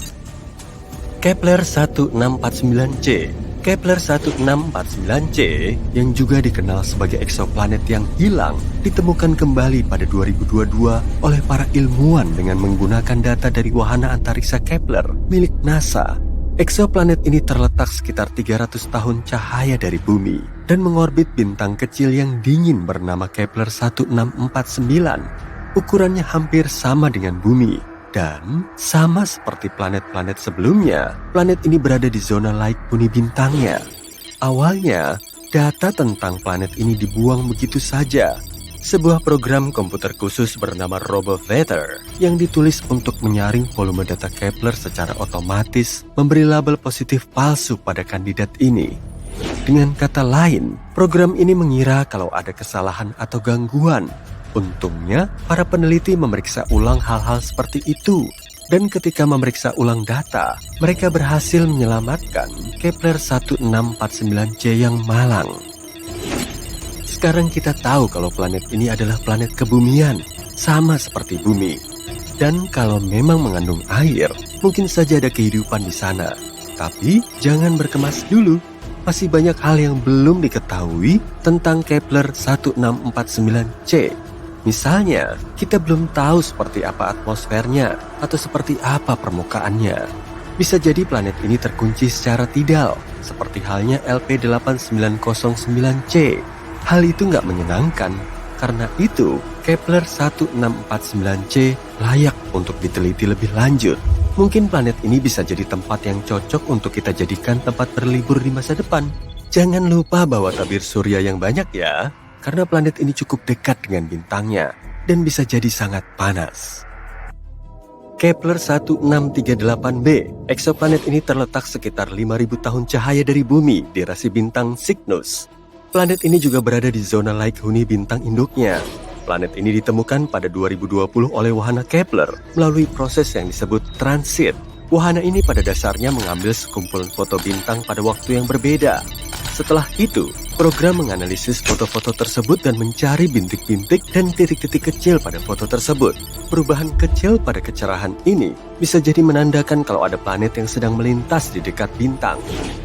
Kepler 1638b agak aneh dibanding kebanyakan eksoplanet yang sudah ditemukan. Masanya 4 kali massa bumi dan punya radius 2 kali radius bumi, sehingga planet ini disebut sebagai eksoplanet bumi super. Periode orbitnya sekitar 260 hari, cukup dekat dengan bumi. Dan itu bagus. Akhirnya, setidaknya di suatu tempat musim dingin dan musim panas akan berlangsung secara normal. Kepler 1638b juga mungkin punya air dalam wujud cair di sana. Karena itu, Kepler 1638b juga menjadi kandidat yang bagus untuk diteliti lebih lanjut, melihat apakah planet ini berpotensi mendukung kehidupan. Semoga saja kita bisa mengetahui lebih banyak tentang planet ini di masa depan.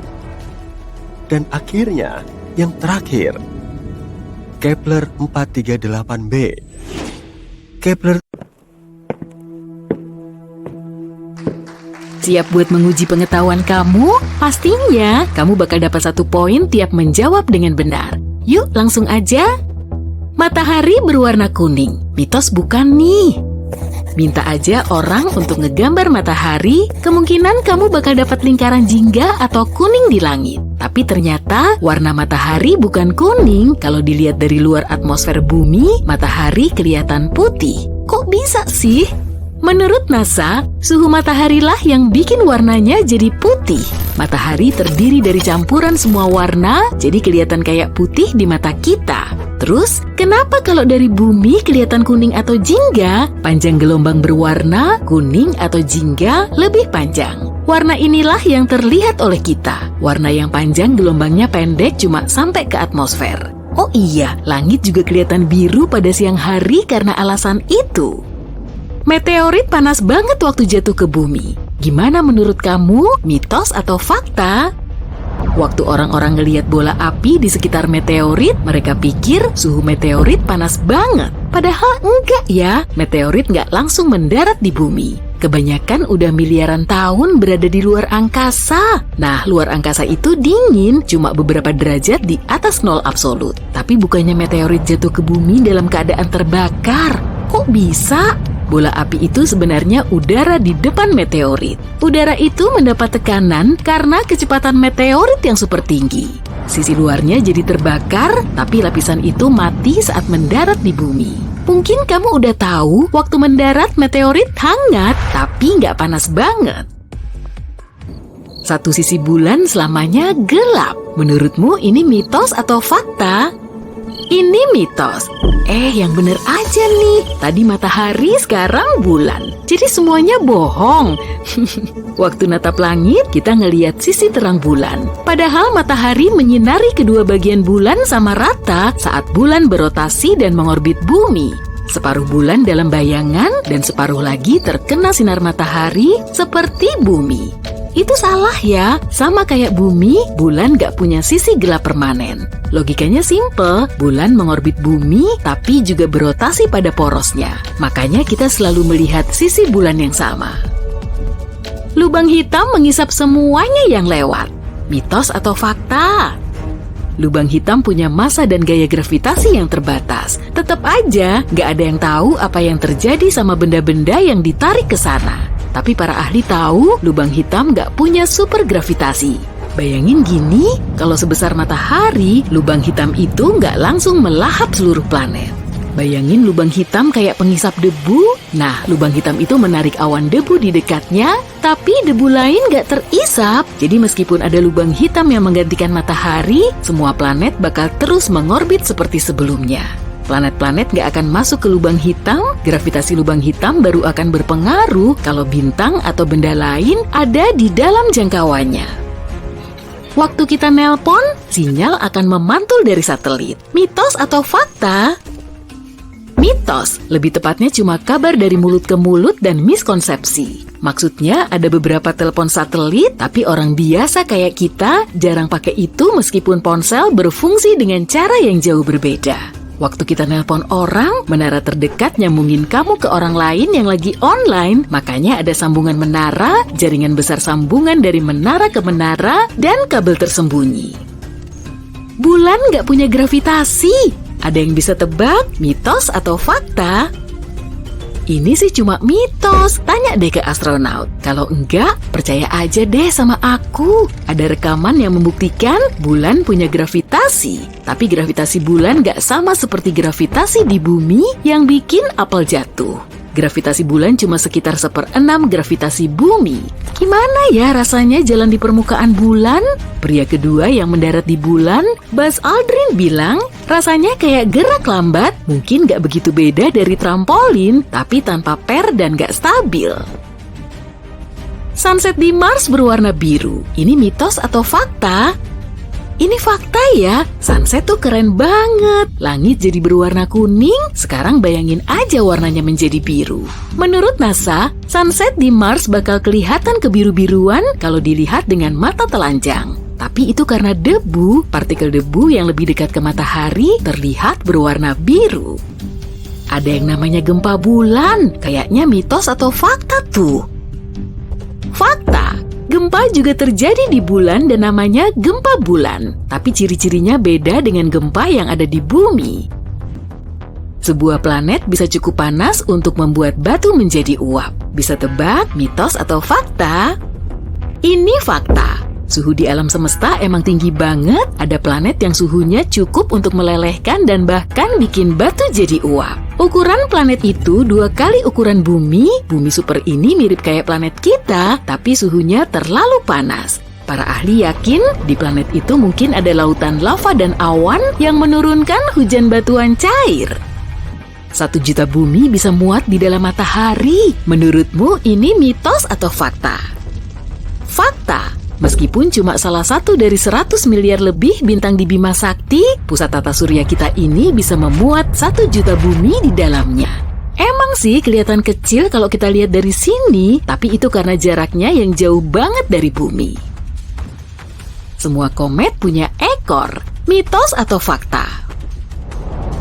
Bener kok, beberapa komet emang gak nunjukin ekornya. Komet itu kelihatan kayak bola salju yang dilempar orang ke luar angkasa. Luar angkasa benar-benar hening, bener gak tuh? Iya, ini terlalu gampang. Jawabannya fakta. Luar angkasa nggak punya atmosfer, jadi suara nggak bisa merambat di sana. Merkurius adalah planet terpanas. Mitos atau fakta?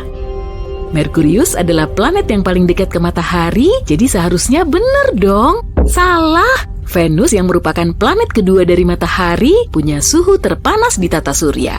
Tapi suhu planet nggak ditentukan jarak dari matahari, sebenarnya panas bergantung pada atmosfer. Atmosfer Venus sebagian besar mengandung karbon dioksida dan nitrogen. Kombinasi ini bikin atmosfernya tebal banget dan benar-benar tebal. Sepanjang tahun, permukaan Venus punya suhu sekitar 460 derajat Celcius. Sementara itu, permukaan Merkurius mirip suhu gurun, tapi variasi suhunya jauh lebih tinggi. Gravitasi di Mars lebih tinggi daripada di Bumi. Beneran nggak nih? Ini fakta. Misalnya nih, satu orang yang berat badannya 100 kg di Bumi, jika ditimbang di permukaan Mars, berat badannya jadi 38 kg. Venus berputar searah jarum jam. Hayo, bener nggak? Fakta. Venus berputar berlawanan arah dari banyak planet lain. Matahari di sana terbit di barat dan rotasinya lambat banget. Venus butuh 225 hari bumi untuk mengelilingi matahari. Jarak planet ini dari matahari memengaruhi durasi satu rotasi. Planet ini terlalu dekat ke matahari dan matahari punya tarikan kuat pada planet-planet. Jejak kaki di bulan bisa awet selama jutaan tahun. Fakta atau mitos? Fakta dong, bulan nggak punya atmosfer, jadi nggak ada angin di sana. Tanpa angin, jejak kaki ini nggak bisa terhapus kalau nggak diapa-apain. Eksoplanet adalah semua planet yang ada di luar tata surya kita. Sebagian ada yang melayang-layang bebas atau disebut dengan planet pengembara. Ada yang bergerak mengelilingi pusat galaksinya. Ada juga yang mengorbit 1 atau 2 bintang induk.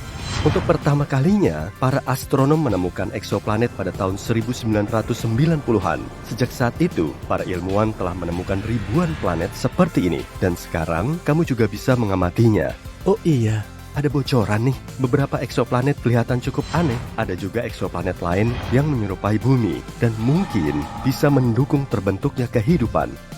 Eksoplanet terdekat dengan bumi adalah Proxima Centauri b dan jaraknya cuma 4,2 tahun cahaya dari bumi. Baru-baru ini, para astronom telah mengamati kalau planet ini kemungkinan menyerupai bumi, bahkan lebih dari yang mereka duga sebelumnya.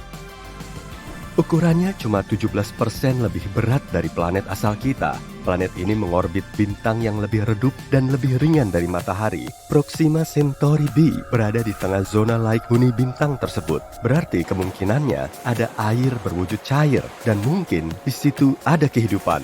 Rupanya, eksoplanet tersebut terkunci secara pasang surut dengan bintang induknya. Artinya, salah satu sisinya selalu menghadap ke sang bintang, dan di sisi lainnya selalu gelap gulita. Para ilmuwan belum mengetahui keberadaan atmosfer di planet ini. Objek antariksa ini melintas terlalu dekat dengan bintangnya dan menyelesaikan satu orbitnya selama 11 hari di bumi. Radiasi dari bintang induk mungkin telah menarik udara planet menjauhnya. Kalau memang begitu, Proxima Centauri b gak akan mungkin memiliki air berwujud cair di permukaannya. Gliese 832c berjarak 16 tahun cahaya dari bumi. Dalam hitungan kosmik, jarak segini bisa dibilang sangat dekat sekali. Eksoplanet ini 5 kali lebih besar dari bumi dan bergerak lebih dekat ke bintang induknya. Itu sebabnya 1 tahun di situ cuma berlangsung selama 36 hari. Tapi karena bintang ini termasuk bintang katai merah yang jauh lebih dingin dan redup dari matahari, Gliese 832c mendapat cahaya dan panas sebanyak planet kita. Tapi masih belum diketahui pasti kemiripan antara Gliese 832c ini dengan bumi. Mungkin planet ini punya atmosfer yang jauh lebih tebal, sehingga menciptakan efek rumah kaca secara besar-besaran. Fenomena ini bisa terjadi saat planet menyerap lebih banyak panas dari bintang induknya, bahkan melebihi dari jumlah yang bisa dilepaskan kembali keluar angkasa. Jadi, Gliese 832c ini lebih mirip dengan Venus yang membara dibandingkan dengan bumi yang relatif dingin. Planet mirip bumi lainnya, TOI 700d, berjarak 100 tahun cahaya dari kita, tepatnya di konstelasi Dorado. Planet ini mengorbit bintang Katai kecil dan agak dingin, yang kurang lebih 40% lebih besar dan lebih berat dari matahari. Suhu di permukaannya setengah kali dari suhu bintang kita. Planet terluarnya, yaitu TOI 700d, hampir seukuran bumi. Planet ini juga berada di zona laik huni bintang induknya. Suar dari TOI 700 nggak mencapai planet ini, sehingga semakin membuka peluang kalau eksoplanet ini laik huni. Dengan kata lain, planet tersebut berpotensi mampu membentuk dan mempertahankan kehidupan. Para ilmuwan belum tahu pasti kondisi di permukaannya, tapi salah satu simulasi komputer yang mereka buat menunjukkan kalau planet tersebut diselimuti lautan. Objek antariksa ini punya atmosfer yang sangat padat, dan sebagian besarnya terdiri dari karbon dioksida. Para astronom mengira atmosfer serupa berada di sekeliling Mars saat planet ini masih muda. Tapi model 3D lain menunjukkan TOI 700d sebagai planet tanpa awan di seluruh permukaannya. Mungkin bumi kita juga akan seperti ini kalau nggak tertutup oleh lautan. Angin di TOI 700d bergerak menjauh dari sisi malamnya, lalu bertemu di area yang langsung menghadap dengan bintang. Ada sebuah eksoplanet yang kelihatannya paling menonjol karena punya warna magenta yang cantik. Kamu bisa menemukannya di konstelasi Virgo. Planet tersebut bernama Gliese 504b, dan jarak antar planet ini dengan bintang induknya sekitar 9 kali jarak Jupiter ke matahari. Planet ini masih relatif baru dan sinarnya masih panas, sehingga permukaannya kelihatan pink. Cuma berjarak 20 tahun cahaya dari matahari, ada planet pengembara unik yang berkeliaran di galaksi Bima Sakti. Dan meskipun nggak mengorbit bintang manapun, planet ini masih punya medan magnet yang sangat kuat. Besarnya sekitar 4 juta kali lebih kuat dari medan magnet bumi. Eksoplanet ini juga menghasilkan aurora yang sangat cantik. Saat menemukannya pada tahun 2016, para astronom hampir yakin kalau planet tersebut Katai coklat, yang notabene terlalu besar untuk menjadi planet tapi terlalu kecil untuk menjadi bintang. Tapi kemudian, para ilmuwan mendapat bukti kalau objek luar angkasa ini nggak cukup besar untuk menjadi Katai coklat. Meski begitu, planet ini memang paling bongsor di antara teman-temannya.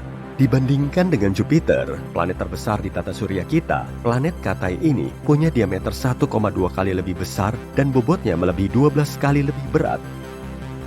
Menurut perkiraan para astronom, medan magnet yang sangat kuat membantu planet ini menghasilkan aurora. Tapi anehnya, proses pembentukannya berlainan dengan aurora di bumi. Mungkin karena satelit dan eksoplanet ini telah membantunya menghasilkan fenomena cantik ini. Setelah menempuh jarak 20.000 tahun cahaya dari bumi, kamu akan berada di dekat Katai merah di konstelasi Sagittarius. Bintang ini sangat dingin dan kecil. Beberapa tahun cahaya dari bintang dingin ini juga ada sebuah planet. Planet ini sangat berjauhan dengan bintang induknya, jadi cuma menerima sedikit panas. Suhunya termasuk paling dingin di antara planet lain yang pernah terdeteksi.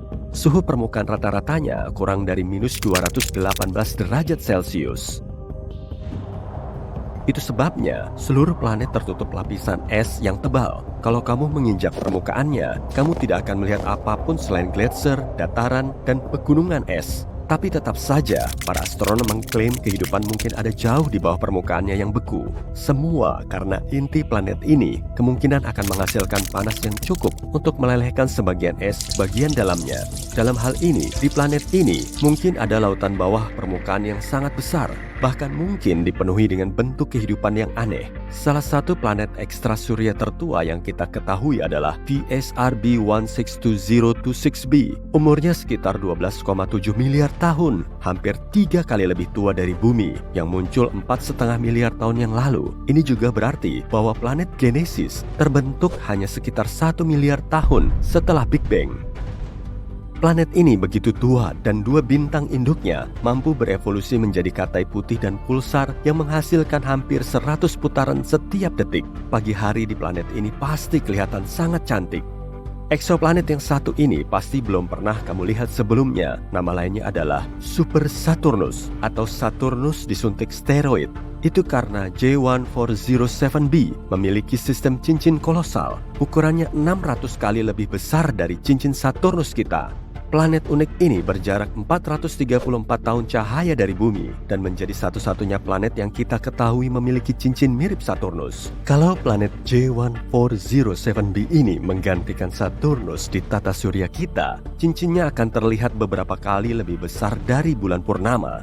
Para astronom telah mendeteksi celah di tengah cincin tersebut, dan kemungkinan besar ada satelit ekstra surya seukuran Mars yang mengorbit planetnya dari dalam celah ini. Kalau tinggal di satelit ini, kamu akan menikmati pemandangan spektakuler setiap kali menatap langit. Eksoplanet WASP-12b bisa melahap cahaya yang datang dari bintangnya dan menjadi salah satu planet tergelap yang kita ketahui. Bagian siangnya menyerap cahaya yang masuk, jadi nggak memantulkannya kembali ke luar angkasa. Planet besar seukuran 2 kali lipat dari Jupiter ini memerangkap lebih dari 94% cahaya yang mencapai atmosfernya. Karena itulah suhunya sangat panas, bisa melesat sampai 2500 derajat Celcius, atau hampir setengah kali suhu permukaan matahari. WASP-12b bergerak sangat dekat dengan bintang induknya, sehingga hanya perlu waktu 1 hari untuk menyelesaikan satu orbitnya. Sisi malamnya nggak sepanas siang hari, cuma 1200 derajat Celcius. Karena perbedaan suhu ini, uap air dan awan berkumpul di atas permukaannya. Pusaran material dari atmosfer yang sangat panas tumpah ke bintangnya secara berkala. Sekitar 4000 tahun cahaya dari bumi, ada eksoplanet yang mungkin menyerupai sebongkah berlian besar. Ukurannya 5 kali lipatnya bumi, tapi skala revolusinya cuma selama 2 jam 10 menit. Objek antariksa ini merupakan pulsar yang berputar dengan kecepatan 10.000 kali setiap menit. Dan sejauh ini kepadatannya paling tinggi di antara planet lain yang kita temukan. Sebagian besarnya terdiri dari karbon super padat, dan menurut para astronom, karbon ini bisa mengkristal. Kalau prediksi mereka benar, maka sebagian dari planet ini berupa berlian. Saat malam hari, WASP-76b diguyur hujan besi, dan saat siang hari, suhunya naik sampai 2400 derajat Celcius, yang mampu menguapkan kebanyakan logam. Eksoplanet ini sedikit lebih kecil dari Jupiter dan sejauh 640 tahun cahaya dari bumi. Kondisi cuaca yang mengerikan di dunia ini disebabkan oleh orbitnya yang gak biasa. Jarak antara WASP-76b dengan bintang induknya 10 kali lebih pendek dari Merkurius ke matahari.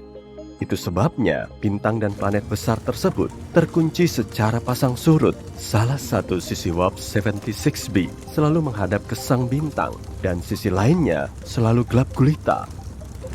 Eksoplanet berwarna biru cerah ini berjarak 62 tahun cahaya dari bumi. Ukurannya sedikit lebih besar dari Jupiter dan terlihat tenang.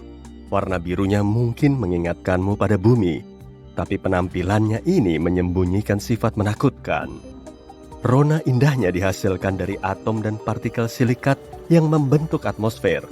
Tapi kecepatan angin di situ bisa mencapai 8.700 km per jam, 7 kali lebih ngebut dari kecepatan suara. Dan suhunya bisa mencapai 870 derajat Celcius. Tapi itu belum seberapa. Di planet aneh ini, terjadi hujan kaca yang arahnya menyamping. Jadi, kalau kamu mau pelesiran keluar angkasa, sebaiknya coret aja planet ini dari daftarmu.